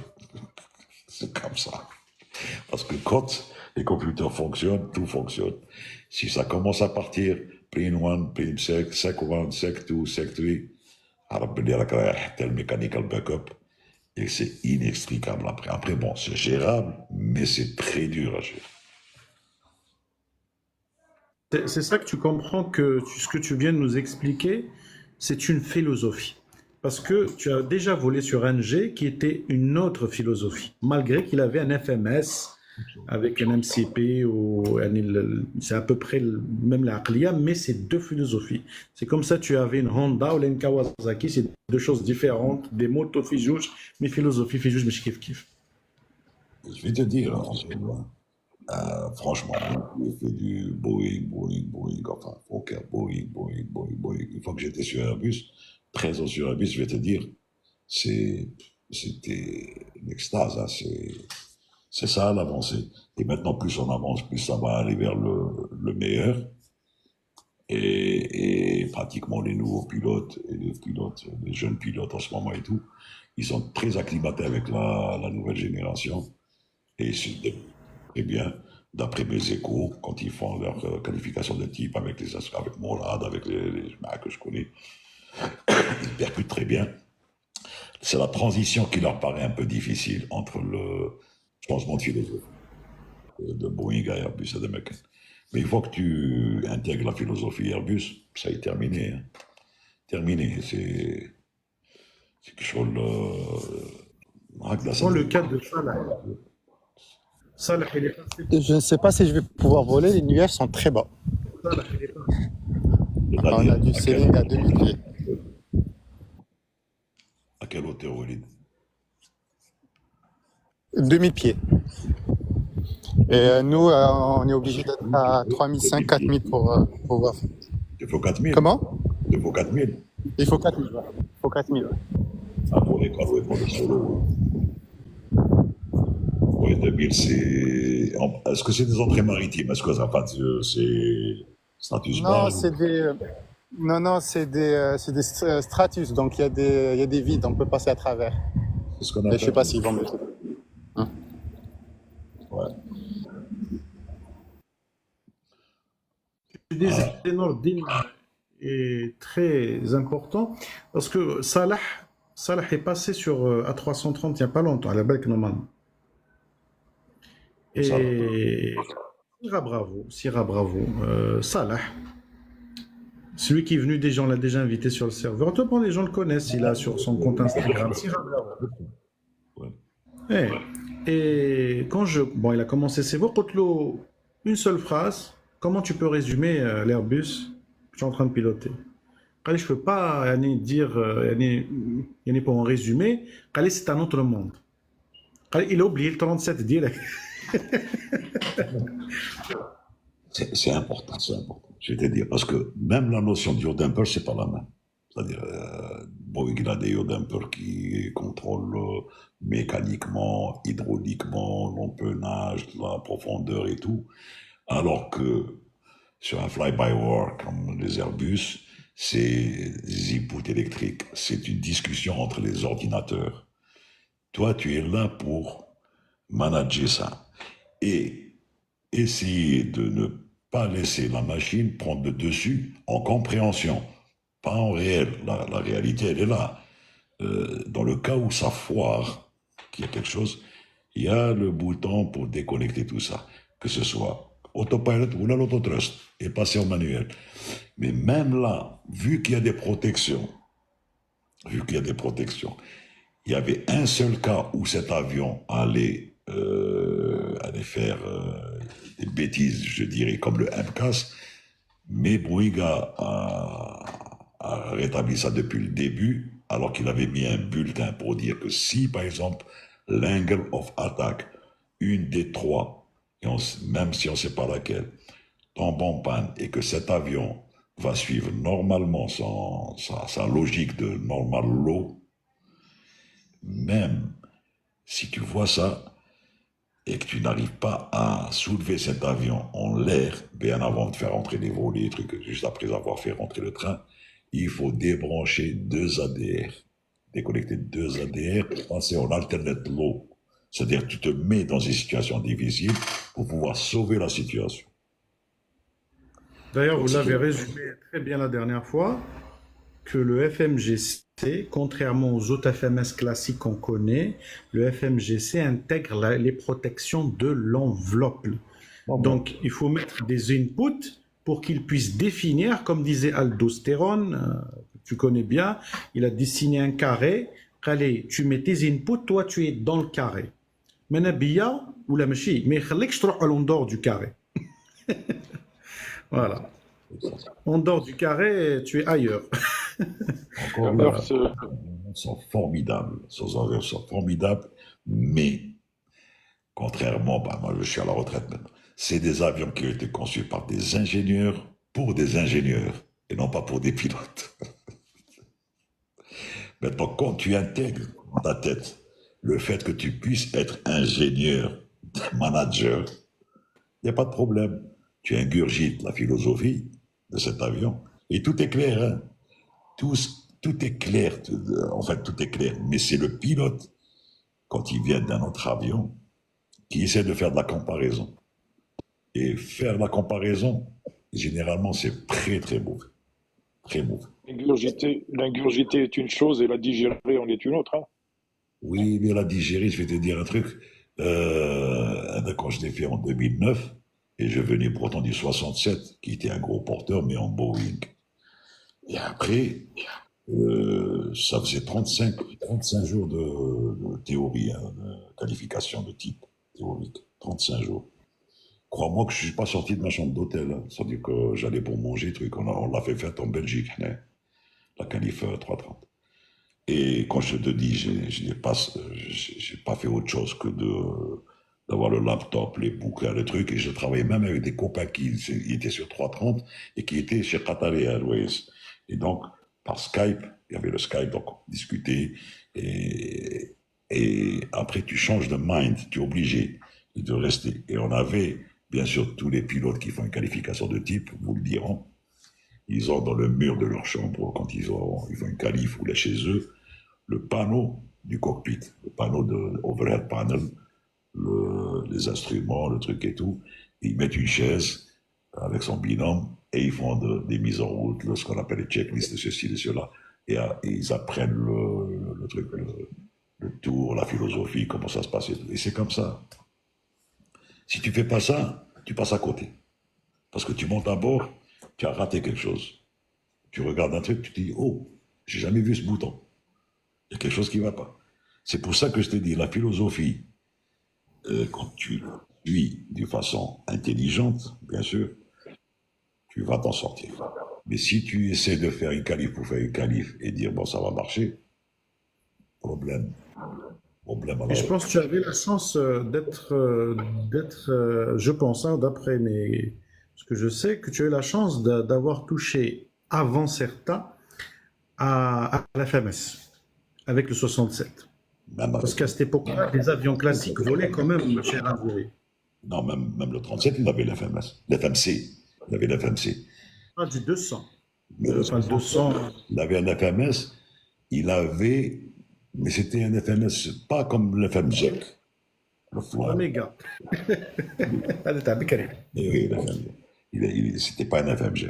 L'FMS du 67, il y avait effectivement ces notions de progress page, le LNAV, le VNAV, le truc et tout. Mais, bon, c'était pas des. Comment on appelle ça? C'était l'appareil, si tu veux, c'était des tubes cathodiques. Oui, les deux. Les Voilà. fameux, hein, dès qu'il faut, quand tu as il y a l'horizon artificiel et vitesse. Juste tahtou, hein, dès que tout ce qui est soi-disant ND, avec la première fois qu'on voyait, on avait une vision sur notre map en latéral. Ouais. Eh bien, regarde, il y a une question de PSG qui te dit comment gérer le FMS et le FMC, y a-t-il des tutos? Mais quels sont les tutos? Moi, j'avais inventé, j'avais constitué, j'avais confectionné, quand j'étais sur 37, un FMC manuel. C'est-à-dire, j'ai pris des feuilles d'un carnet comme ça et je matérialisais toutes les pages du FMC. Toutes les pages. Et je mettais, première page, par exemple, init, j'appuyais sur init, je retournais, je faisais ça, ça. Mais après, quand je faisais d'instructions, il y avait autre chose. Bon, c'est vrai que sur YouTube, il y a plein de vidéos. Sur YouTube, tu peux trouver plein de tutos. Mais bon, ils vont t'apprendre comment gérer un FMC d'une façon basique pour faire du flight simulator ou quelque chose comme ça. Mais en réel, il faut s'appuyer sur la pratique. Et je leur disais, c'est très simple. L'avion va te poser trois questions. Qui tu es, où tu es et où tu vas. Excellente, ouais, c'est clair. Qui tu es, c'est init page. Donc, tu mets DAAG, par exemple, je suis Alger, DAAG. Qui tu es, c'est-à-dire que c'est l'avion. Alors, Airbus 330, CF6, tac, tac, tac, tac, tac. Donc, tu as le database. Où tu es, donc tu mets ta position, destination, et où tu vas. Destination, départ et destination. Et le reste, c'est du remplissage. Le reste, c'est du remplissage. Le reste, c'est renseigner. Tu as. Il y a eu beaucoup d'accidents à cause de ça. Je te rappelle du fameux Direct to Cali, c'est-à-dire à l'époque où il avait oublié que quand tu vas mettre un Direct to sur un FMS, à l'époque c'est le 757, et le 757 a le même avionique que le 767, donc tu le connais très bien, c'est le même cockpit. Donc quand ils ont mis le Direct to Cali, ils ont inséré sur la page Lex le point, et automatiquement la fameuse page intermédiaire qui lui demande que le Cali, il y en a 3 dans le monde. Donc le bonhomme, au lieu qu'il regarde les coordonnées longitude, latitude et qu'il confirme la distance du point qui était à 3000 et quelques nautiques, ouais, il a pris le premier, qui l'a envoyé vers les montagnes. Là, et c'est là où Airbus a introduit le concept de task sharing. Confirmation, bien sûr. Échange et confirmation. Avant d'exécuter quoi que ce soit, parce qu'il y a exécuté et le profil, il est en pointillé blanc. Avant d'exécuter, il faut demander la confirmation à celui qui est à côté pour qu'il vérifie en même temps. S'il confirme avec son jet plane que c'est ça, il va te dire confirm. Confirm, execute. Il exécute. Et donc, le flight path, il passe directement sur le point choisi. Et c'est comme ça. C'est pour ça qu'il y a, dans ce métier, il y a obligatoire. Il y a le cross-check, obligatoire. Obligatoire. Il n'y a pas de cross-check. On n'a rien fait. Parce que le gars qui pense venir connaître, il ne connaît rien du tout. Il ne connaît rien. S'il ne confirme pas avec son collègue, parce qu'ils sont dans le même bateau, si j'ose dire, mais volant, c'est comme si vous n'avez rien fait. Donc c'est ça, donc c'est qui es-tu, donc c'est Où je suis, où je vais. qui es-tu, où vas-tu? Exact. Voilà. D'ailleurs, tu es obligé, quand dans la page initiale, si tu as remarqué, il demandait init, il te demande FMC position. Exact. Bien sûr. Coller hat, valider hat, cross-checker hat, comme quoi vous avez inséré. Pour qu'il sache, lui, il dit que l'équipe, Exact. en bas, deuxième position, il dit que from to departure. En bas, tu as l'arrivale, tu as le numéro de vol, alternate. Et ensuite, En bas, et tu commences. Après, ça arrive dans les départs arrivés, les sites, les stars et tout ça. Après, et surtout, ce qui est arrivé, je pense, après la technologie, c'était de mettre tout ce qui est weight and balance, fuel, block fuel, pour avoir accès plus tard à la page performance. exact. Et sur Airbus, pour avoir je pense, Airbus, c'est la climb page, la cruise page, descent page, avec l'activation de l'approche. Avec, c'est autre chose quand tu es presque arrivé, ou là, je ne sais pas combien de nautiques, je ne sais pas le SOP d'Algérie, à quel moment qu'ils activent avec le mode approche sur l'FMS. Ouais. Quand la préparation déjà est terminée et que le briefing est fait, c'est-à-dire sur l'approche, en fonction bien sûr de beaucoup de choses, quand il y a un status ou de quelque chose. Ensuite, le braquage est déterminé, si c'est un full, si c'est un N-1, donc c'est braquage 3, si c'est un full, donc c'est un full, etc. Et approche, il est exécuté sur la FMJEC qui va donner l'information à l'autopilot. Et l'approche n'est entamée que quand le bouton approche est appuyé sur le FCU. D'ailleurs, sur le MD, Navigation Display, sur l'FMS, l'approche, d'ailleurs, quand tu vas appuyer sur le mode approche, enfin, parce que les gens, s'ils nous entendent, ils vont confondre peut-être du mode approche, le FCU. Non, c'est la page approche, sur le FMGC, le MCDU. Tu cliques une fois, deuxième fois pour pouvoir la valider, on va le indique le ILS APP. Par exemple, il est en mode ILS, tu vois, tu sais qu'il est en mode approche. Autrement, j'ai que la page, tu as les speeds, les flaps, tout ça. Ou les vitesses, si je me rappelle bien. Surtout le QNH, l'attitude, le QNH, la pour avoir la vitesse en lice, la vitesse d'approche en volée, etc., etc. Mais encore une fois, ces trucs-là, il y a toute une procédure. Il ne faut pas croire me laisser comme ça, c'est une procédure, c'est un apprentissage qui se fait. L'erreur n'est pas permise. Elle peut être rattrapée par contre. Parce que dans ce FMGEC, l'avantage, c'est qu'il y a deuxième partie de terreau qui est l'init 2. C'est-à-dire que s'il y a une erreur qui a été faite, ça peut être rattrapé une fois qu'elle est connue par le pilote quand il repasse init 2 et il refait cette histoire qui je suis, où je vais. D'ailleurs, c'est là la question que je suis obligé de te poser. Tu m'excuseras, mais je suis obligé de tirer la question. Est-ce que un jour, je parle surtout au début, Delhalk. Moi, non. Je sais pas, par exemple, je sais pas, il a manqué d'intercepter un point, ou bien peut-être que la configuration atterrissage a foutu le camp, ou là le mode go around s'est activé, ou là est-ce qu'il y a eu un bug un jour comme ça que... Donc, moi, non, ça c'est vu, ça c'est vu. Des conneries comme ça. C'est déjà arrivé, mais non, moi je l'ai jamais eu, parce que c'est très simple. C'est pas parce que je suis fort ou là, ça n'a rien à voir avec ça. C'est parce que on a vérifié twice, doublement. C'est pour ça qu'il y a 2 perdus à bord. Et de demander n'est pas une tare. Demander. Ah non, le troisième et le troisième FMS, parce que vous avez 3. C'est dans le cas où tu perds le FMJEC, le WIN. Ça à l'arrière. Directement au niveau du pédestal, ce qui nous sert d'ACARS ou de maintenance et tout, ça va passer directement. Mais ça, surtout quand il y a un backup, ce qu'on appelle un backup, quand tu perds les FMJEC, les 2 FMJEC, directement, le troisième se met en branle, mais il prendra en compte que le routing du vol. Tu peux pas intervenir dessus comme tu interviens dans les FM Jack 1 ou la 2.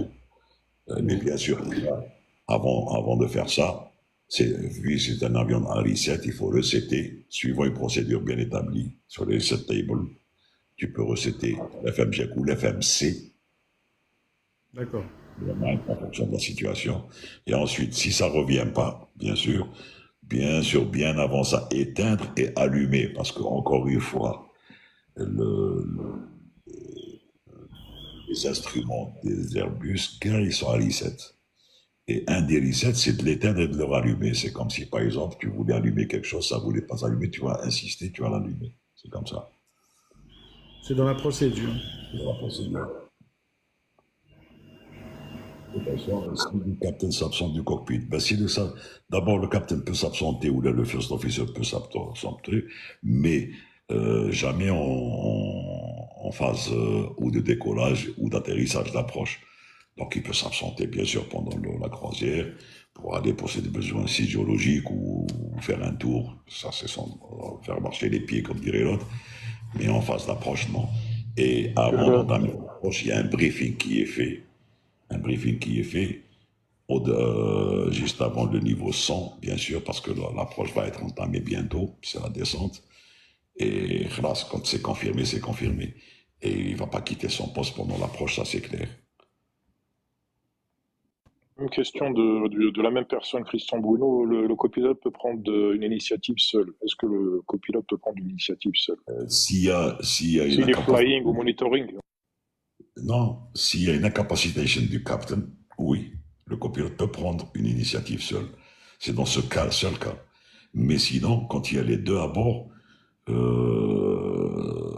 il y a obligatoirement consensus entre les deux pour une procédure. C'est pas ouais, écoute, je vais faire un ça et voilà, écoute, non, ça ne marche pas comme ça. Sauf si le vol est en péril d'un côté ou d'un autre, celui qui est encore valide va prendre son initiative de faire ce qui lui semble bon de faire. C'est tout. Il y a une belle question, chers messieurs, le film Sully, le pilote, c'est véridique, ça existe. Moi, pour ma part, de tous les films d'aviation que j'ai vus de ma vie, c'est le premier où nous avons, on va dire, je ne vais pas dire une reconstitution, peut-être oui, c'est une reconstitution. Le réalisme. Le réalisme est très fidèle parce qu'ils ont utilisé le vrai simulateur de la 320. C'est pas parce que des fois dans les films, pour les gens des fois qui mettent à gauche, tu chauffes une image, une scène, un plan avec un cockpit de 767, ou bah, le deuxième plan avec un Airbus, ou bah, le troisième plan avec un McDonald's. Là, c'est vrai. D'ailleurs, celui de Denzel Washington, c'était un vrai simulateur de. Non, je parle pas de la manœuvre. Hein. Je parle, il y a le simulateur parce que j'ai vu le. Qui fait que raconte le film quand on voit le film. Les coulisses, c'est ça. Le making of, voilà. Le making of de Denzel Washington, c'est un vrai simulateur de vol. Et la 320 de cet accident-là qui s'est passé, c'est un vrai avion. C'est un vrai simulateur de vol. Donc c'était pas vraiment. Pour moi, c'est le film le plus abouti. Oui, surtout que, si tu veux, il n'y avait pas une histoire qui pouvait faire fantasmer les gens sur beaucoup de choses. C'est un décollage, un bird strike, qui peut arriver à n'importe quel décollage, sur un aéroport qui, par exemple, traversé par des mouettes, tout ce que tu veux. Un lac qui est là, et la décision du gars qui a dit, moi je me pose là parce qu'il n'avait pas un autre choix d'aller ou la Guardia ou l'autre. Donc, si tu veux un truc, c'est un protocole compliqué mais simple à réaliser. Je pèse mes mots, compliqué, très compliqué un ditching. Hein. Ditching, c'est pas facile. C'est plus dur qu'un atterrissage forcé. Bon, l'avantage, c'est que c'était un lac, donc il n'y avait pas de houle ni rien, mais il pouvait être que fidèlement reproduit, puisque c'était un protocole B. Tu décolles, tu as un bird strike, le gars, il a fait un virage à gauche, il a demandé à droite à gauche, il a étudié en une fraction de seconde les possibilités, et il a décidé de faire un ditching, un amérissage.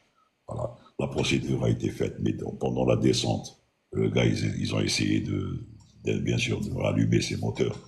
No way, parce que quand il y a un bird strike, en général, c'est un damage des ailettes. Donc, il suffit de de jeter un coup d'œil sur les N1. Quand les N1 sont à 0, no way, jamais tu pourras redémarrer ces moteurs parce qu'il y a eu damage.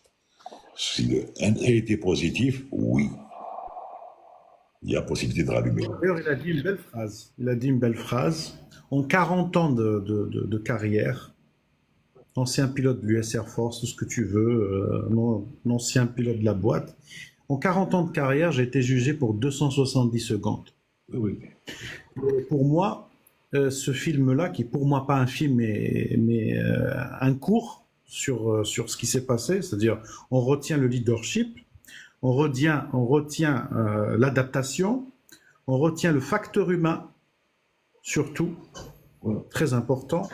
C'est surtout le point facteur humain ce que tu as dit tout à l'heure, qu'on reprend dans ce cas-là, c'est le fameux double check. Il n'y avait pas eu un problème d'autorité ou d'autocratie dans le cockpit. D'ailleurs, il lui avait dit une belle phrase quand il a demandé l'amérissage. Qu'est-ce que tu en penses?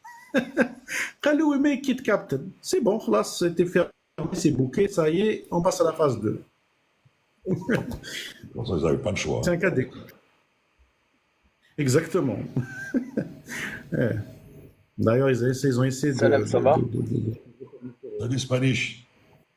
Ça va, vous allez bien? T'as oublié, ça va bien. Vous êtes en forme? Ouais, c'est pour ça que j'étais en train d'attendre tranquillement. Ça va, vous allez bien? Tu es en poste? Non, ça y est, j'ai fini là. Khalas. Ah ben c'est Ouais, bien. hier, j'ai fait 13h, 1h du matin là où tu sais, et après j'ai enchaîné 3h midi. Quand tu dis là où tu sais, les gens vont se poser des questions. Hein. Non, C'est rien. Là où tu penses, tu sais. Ah, c'est Sur le des zones qui se tarmac, rapprochent. Michel, t'en es où dans ton école? Anna Filzaïr est en train de se battre. Tu veux venir? Franchement, c'est ce que je disais à Nordine. Si elle était reconnue et tout, la licence, Bien sûr, c'est en reconnu, Europe. c'est une école reconnue.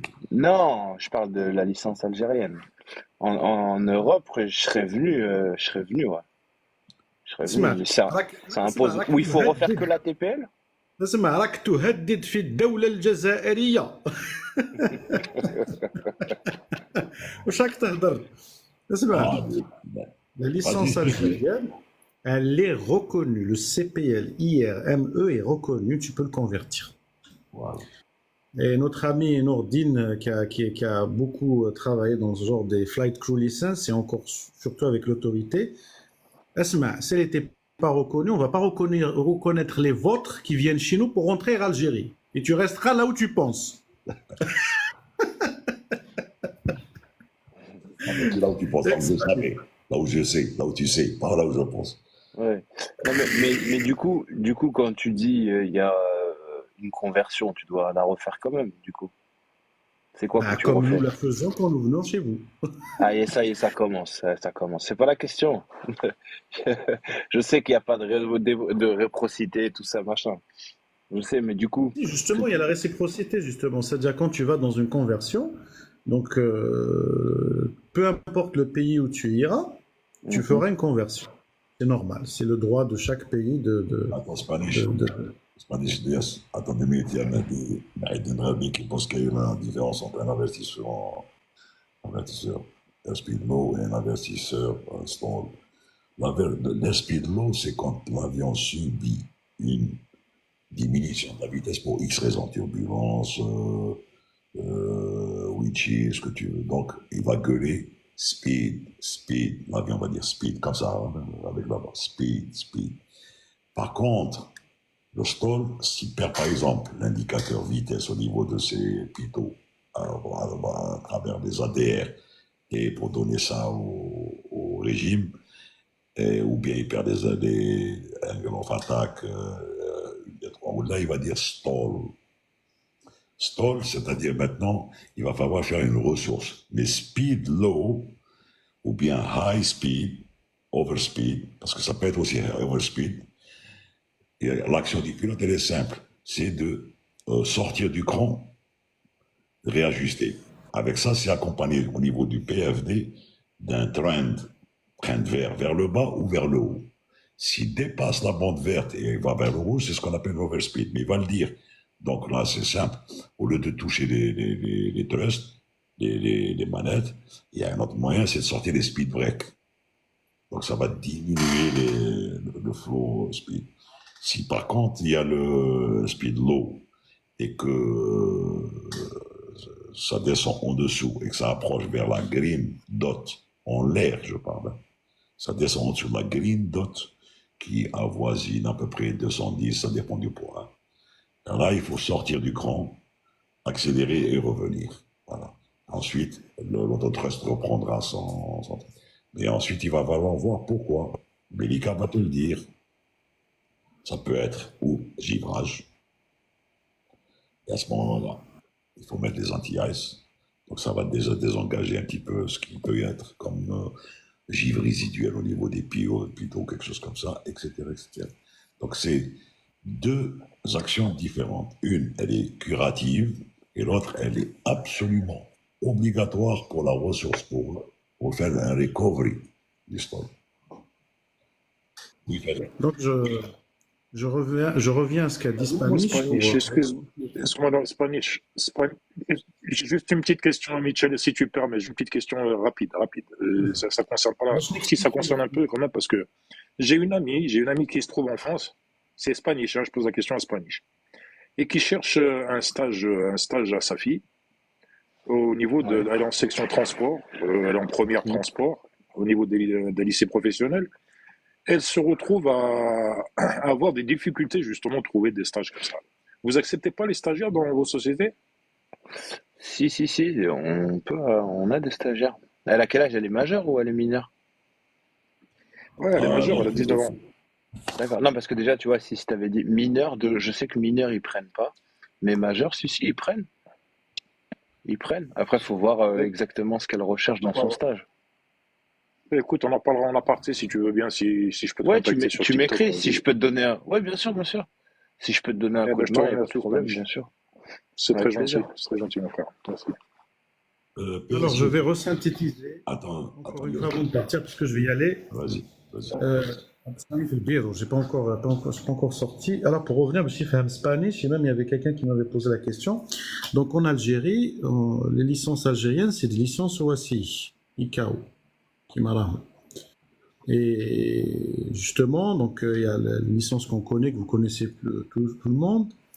Donc, dans le cas de Spanish, c'est la licence commerciale, de pilote commercial, avec le théorique de l'ITPL. Partout dans le monde, c'est un Frozen ITPL qu'il a fait, ou là peut-être du modulaire, mais je pense qu'à la fin, il les aura les deux. Donc, à travers modulaire, le monde entier, mais c'est plus intéressant parce que tu travailles en même temps. C'est ce qui est intéressant aussi pour justement. Donc, quand tu viendras en Algérie, ou bien si, moi j'ai quelqu'un, je ne me rappelle plus, Ousmane Promo, qui avait fait le sens contraire vers la France. Donc, on va faire c'est-à-dire ton cas à toi, comment se passera quand il viendra en Algérie. Donc, la première chose qu'ils vont prendre, ils vont prendre ton ATPL théorique.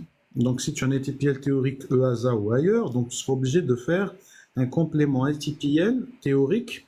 Et je parle de la commission générale, c'est l'ANAC qui fait ça. Donc, il va te demander, pour certains, tout dépendra, est-ce que le pays reconnaît l'ATPL théorique ou pas de ton pays. Donc, il y aurait une réciprocité. Là, je parle de l'ATPL théorique. Donc, je parle de la théorie ATPL, tu as les 14 certificats. Mais tu as quelque chose d'autre, je ne vais pas dire qui est le plus important, mais qui est une base, c'est que tu as ton CPL hier, et avec la qualification instrument rating, et ton multi-NJ. Donc ça, tu vas la convertir automatiquement au ZER. Donc ils vont te demander de faire des checks en vol. Bon, certains, en général, leur ont demandé de refaire certaines heures. Pourquoi? Parce que l'ANAC va étudier, d'ailleurs, Amraoui Mourad, Nourdine faisait partie de ces commissions-là, vont étudier tes logbooks pour voir est-ce que tu es en conformité avec ce que notre décret annonce, ce qui est le décret 04414 et 1818, sur le nombre d'heures fait en pic, sur le nombre d'heures de fait en solo, parce qu'il y a certains pays, ça diffère. Et la vont dire voilà, tu vas ajouter quelque chose comme 2 heures ou 3 heures avec un check, avec un pilote qui vont désigner tout dépendra de Win Désigno, ta conversion. En général, c'est-à-dire que ta licence, elle sera reconvertie tout normalement du monde. Pour la TPL théorique, comme dans EASA, je pense qu'on ne reconnaisse pas la TPL théorique, pas la licence de vol, c'est autre chose. Donc, tu seras obligé de refaire un complément ATPL en général qui est entre 180 et 200 heures. Tu choisiras une compagnie. Et pour répondre à la question qui est en bas, il y avait quelqu'un qui m'avait dit est-ce que vous, nous, l'école, le faisons? Nous, toutes les écoles en Algérie le font parce que c'est l'ANAC qui décide, après chaque dossier qu'elle étudie, elle te donne ce que tu vas faire et nous, et les écoles vont exécuter. Donc, tu choisiras où tu voudras de faire ça. Pour le sens inverse, si par exemple un pilote algérien, par exemple la plupart de mes élèves, je leur dis toujours, quand vous allez terminer ou bien en parallèle, vous faites la TPL théorique européen en ligne. Je parle pour la licence européenne EASA. Comme ça, quand il terminera sa licence chez nous, il aura son CPL-IR multi-engine, plus il aura la TPL algérien. En même temps, il aura déjà la TPL EASA. Comme ça, quand il partira là-bas, il va arriver en France, par exemple, ils vont lui demander, voilà la TPL théorique, ah, c'est bon, je l'ai, comme j'ai déjà passé en ligne. Ils vont la licence CPL TAC. Ils vont décider aussi de lui faire un check sur Simu peut-être, pour la partie affaires, ou bien sur bimoteur. Pour la licence CPL standard VFR, ils vont lui demander de faire un check sur single engine. Mais sinon, Binatehom, il y a toujours des conversions, donc tu ne vas pas refaire tout. Donc c'est très important, tu ne vas pas tout refaire, c'est impossible. Et la même chose pour l'Algérien aussi, il ne va pas tout refaire. C'est juste un petit peu emmerdant pour le PL théorique. Bon, tu peux le refaire, c'est 14 modules, il n'y a pas de problème. Mais sinon, il n'y a pas de souci. Voilà, la procédure en général. Ok, voilà. Merci pour ces informations. Et tu as bien choisi d'avoir fait le modulaire dans ton cas, comme ça tu avanceras à ton rythme. Moi, j'avais pas le choix de toute façon, j'étais trop vieux pour rentrer dans une école en intégré. J'ai des factures à payer. Je pouvais pas aller à l'école à 24-24. Oui, c'est déjà bien. Le plus important, c'est le résultat, c'est que tu vas y arriver, de tous les cas de figure. Voilà. Inch'Allah, on essaye. Lias, tu ne vas pas partir tout de suite. Hein. Il reste une demi-heure, tu restes avec nous, tu restes au bureau. Hein. Attends. Mahedine qui demande l'automanette peut-être utiliser son pilote. Il va dire oui. Oui, l'automanette ou l'auto-thrust sur Airbus. L'automanette, c'est l'auto-throttle sur Boeing et l'auto-thrust sur le truc. Parce que la différence entre Boeing et Airbus, encore une fois, l'auto-throttle est avec son bouton sur le FCU d'auto-throttle. La différence, c'est que le régime change, les manettes bougent. Sur Airbus, l'auto-thrust, c'est des cams, c'est des positions. Idle, climb, MCT, flex et go round. Take off. Enfin, le go round, carrément. Donc, c'est des cams. Quand tu la mets sur une position, l'autothrust fonctionne. Tu as beau, d'ailleurs, quand tu démarres, quand on approche sur un 330, quand le pilote déconnecte, fait un manuel landing après les minima, à 20 pieds, l'avion va lui dire retard. Et retard avec, c'est un reminder. Ce n'est à la limite même pas la peine de mettre les manettes sur idle. Même s'il ne les met pas sur idle, au toucher, la puissance va être réduite vers 0 direct. Bon, c'est une confirmation de mettre les manettes sur idle seulement. Voilà. Donc, la différence, elle est là. Tu peux garder l'autothrust ou l'autothrottle et piloter en manuel. Mais le but n'est pas là. Tu n'enlèveras le pilote automatique, encore une fois, que s'il saute automatiquement. Et après avoir reseté une deuxième fois, ça ne revient pas. Ou à la cause de pannes successives qui fait que, ou c'est la panne du pilote automatique, ou c'est la panne combinée de deux systèmes qui font sauter, comme par exemple si tu perds deux systèmes hydrauliques, ben, l'autopilot va sauter parce qu'il ne va en aucun cas gérer ça. L'autopilot va gérer avec les inputs électriques ce qui est gérable. Mais quand il lui manque des données pour maintenir cet avion ou en l'air ou en descente ou là, il va sauter, l'autopilot. Il va te dire, hey, débrouille-toi, moi, l'enveloppe ne me convient pas. Cette enveloppe ne me convient pas parce que je reçois des informations erronées ou contradictoires. Voilà.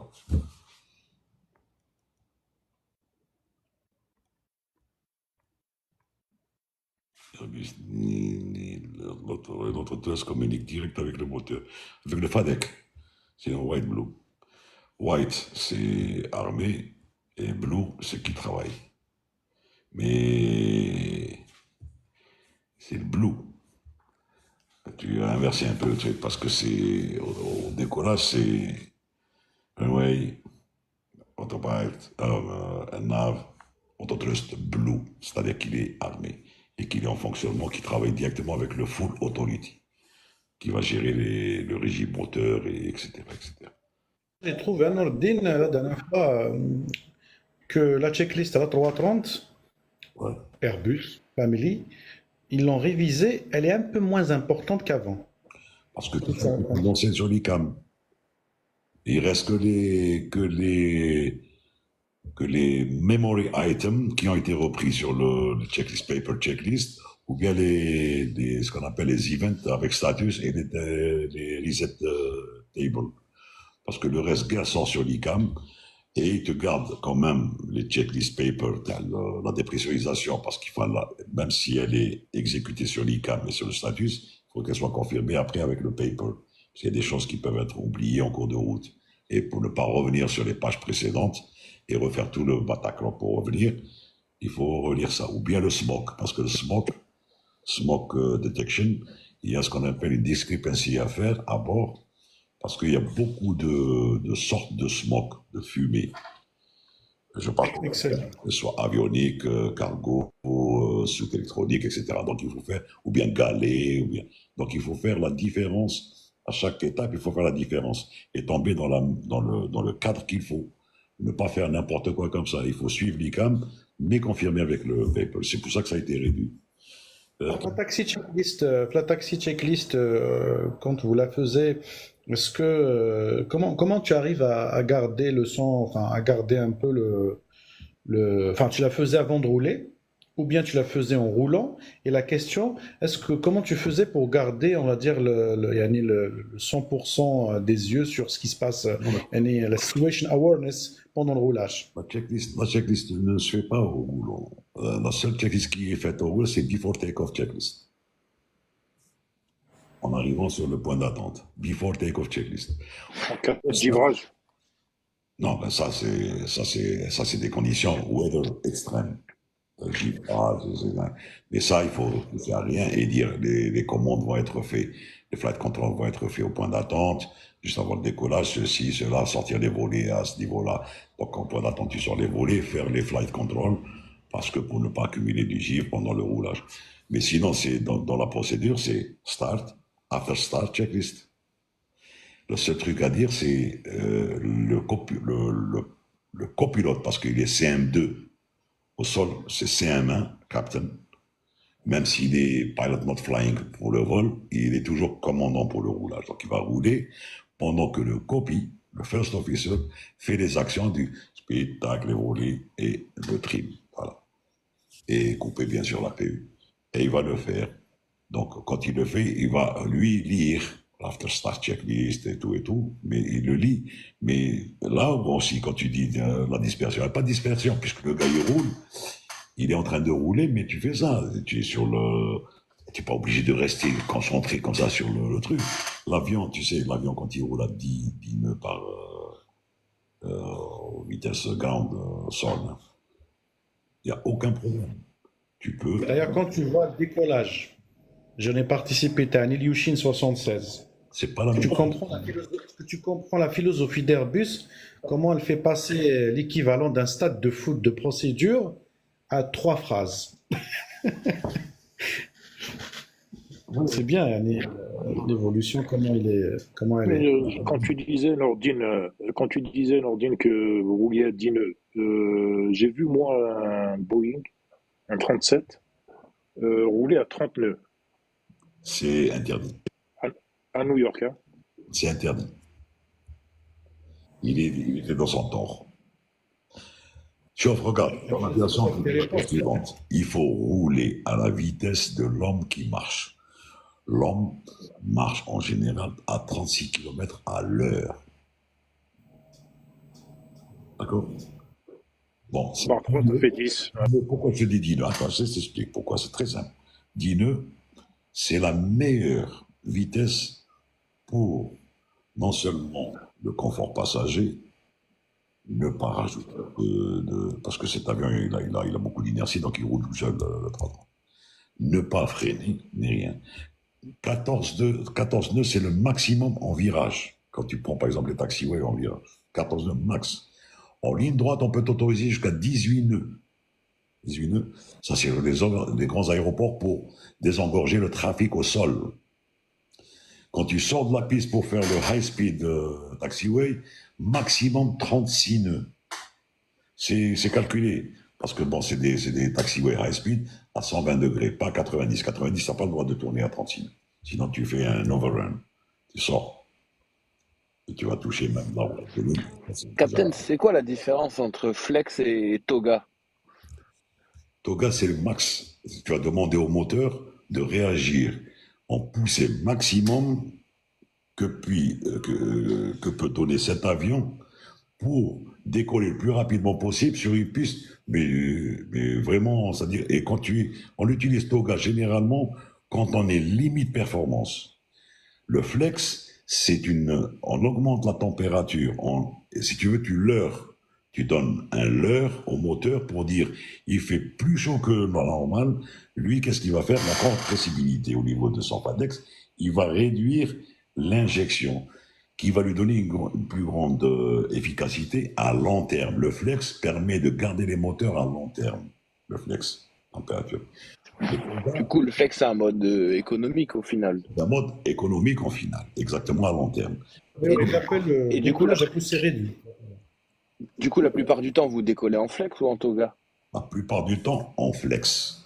Toga est exceptionnel alors des fois, le gars, il décolle en flex.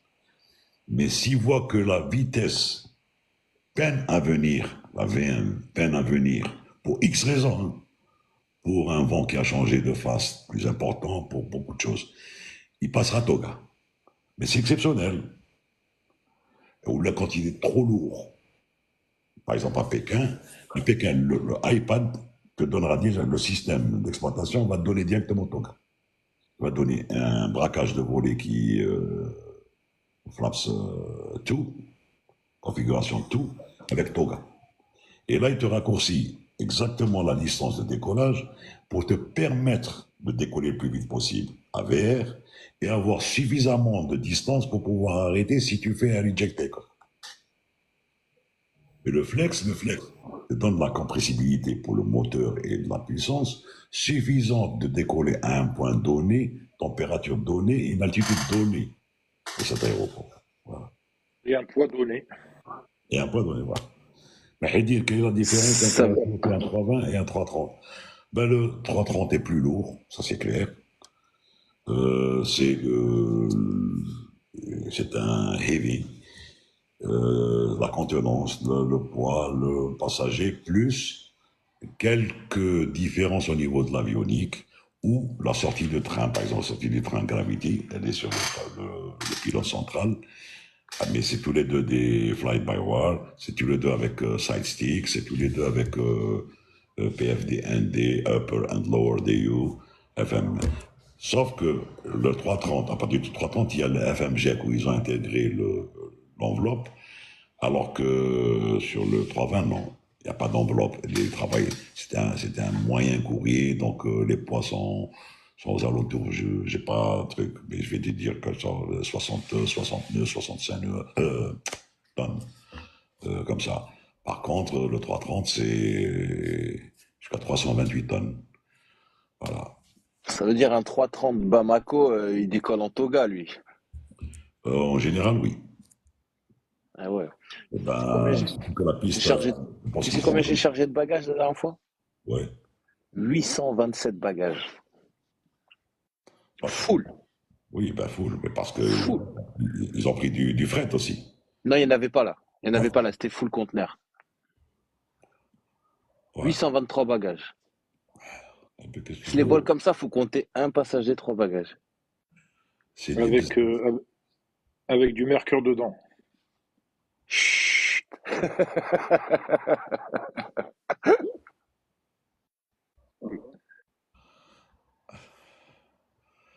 D'ailleurs, le max continue, si on peut l'appeler comme ça, Toga, sur A330, le Mantoga, combien de temps يعني شحال bon, à l'époque, sur les 37-200, il que c'était 5 minutes.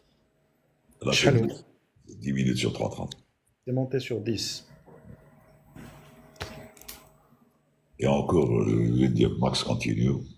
C'est pour encore, il faut préserver et prévenir que le deuxième moteur, puisqu'il y a une panne moteur quand tu passes en max continue, ce sera généralement quand il y a une panne moteur, tu passeras en MCT sur le deuxième moteur pour Maximum continue. la protection, pour protéger ce moteur à long terme, pour qu'il puisse ne pas te faire ce qu'on appelle des pompages réacteurs, et faire un retour, etc., etc. Bon, mais bon, D'ailleurs, le cran Mais MAN sinon, MCT, il est juste entre les deux. mais entre les deux. sinon, Nordine, Spanish, bon, tu me parlais de 837 bagages, c'est ça? Ouais, Ouais, 823, je crois. Beaucoup, hein. on a multiplié par Sinon, Air Algérie, tu crois qu'ils n'ont pas atteint ce Non. niveau de bagage à une Ah, époque, non. à une époque, pas ton époque, je te parle d'une époque, mais pas la tienne, Spanish. À une époque, Ah, je pense bon, qu'ils ont atteint ça. Ouais. je pense pas, parce que déjà, 823 bagages, c'est sur un 330. Moi, après, je les ai pas fait, les 330 de AH. question Ah, Spanish, tu les mets en je les ai fait palette ou 120 à en l'avant, le reste à l'arrière. Hein? Spanish, tu les mets en conteneur ou en palette? Non, en conteneur, 330. Conteneurisé. Ouais. Parce que c'est vu qu'il se trouvait à un moment donné qu'il y avait un problème de conteneur et que les compagnies ne voulaient pas se passer des conteneurs. Donc les compagnies prenaient les bagages en palette, palettisés avec Ah ouais, avec le filet par-dessus. Mais non, non, là maintenant, là, c'est conteneur. Il n'y a que le cargo qui est en filet, qui est sur palette. PMC ou PAG. le système de reconnaissance bagages et des scanners, un scanner, non? Tu m'as dit quoi? La recherche rapide, bagages, c'est scanner. C'est scanner, ouais. En fait, on rentre le numéro de tag et il te dit exactement dans quel conteneur il est. Voilà, là, ça fait. Là aussi, c'est une avancée. Il y a des compagnies qui n'ont pas ça. Donc, enfin, il y a des aéroports où ils n'ont pas ça. Donc, ça prenait 2 heures à 3 heures pour la recherche bagages parce qu'il fallait descendre tous les conteneurs, faire les recherches manuelles. Ah ouais, incroyable. Maintenant, avec le scanner. Tu sais, hier, on parlait Moi, de ce qui serait changement de intéressant que roue, tu là. me dises, Spanish, Ouais, dis-moi. excuse-moi, ce qui serait intéressant, parce que je sais que ça va pas tarder à terminer, et ça, c'est une question très intéressante, moi, me semble-t-il. Toi qui es sur le terrain, comment expliques-tu que quelquefois il y a des bagages qui disparaissent comme ça ou qui manquent, sans parler de vol, hein, c'est-à-dire Alors, qui ne partent pas je vais te directement de dire. l'aéroport à la destination? Alors, je vais te dire. Il y a pas, il y a pas 1000 solutions. Premier truc, en général, il faut savoir que ton bagage, quand il rentre dans l'aéroport, en temps réel, on peut savoir où il est. D'accord? On sait à quel moment il a été jeté, à quel moment il est en galerie, on sait son passage, à quel moment il est arrivé en piste. C'est-à-dire que dès qu'on a ton numéro, on scanne, on sait qu'il est sous l'avion. De manière générale, soit s'il est entre guillemets perdu, il est arrivé en retard à la galerie, ça c'est le premier point. Le deuxième point, c'est justement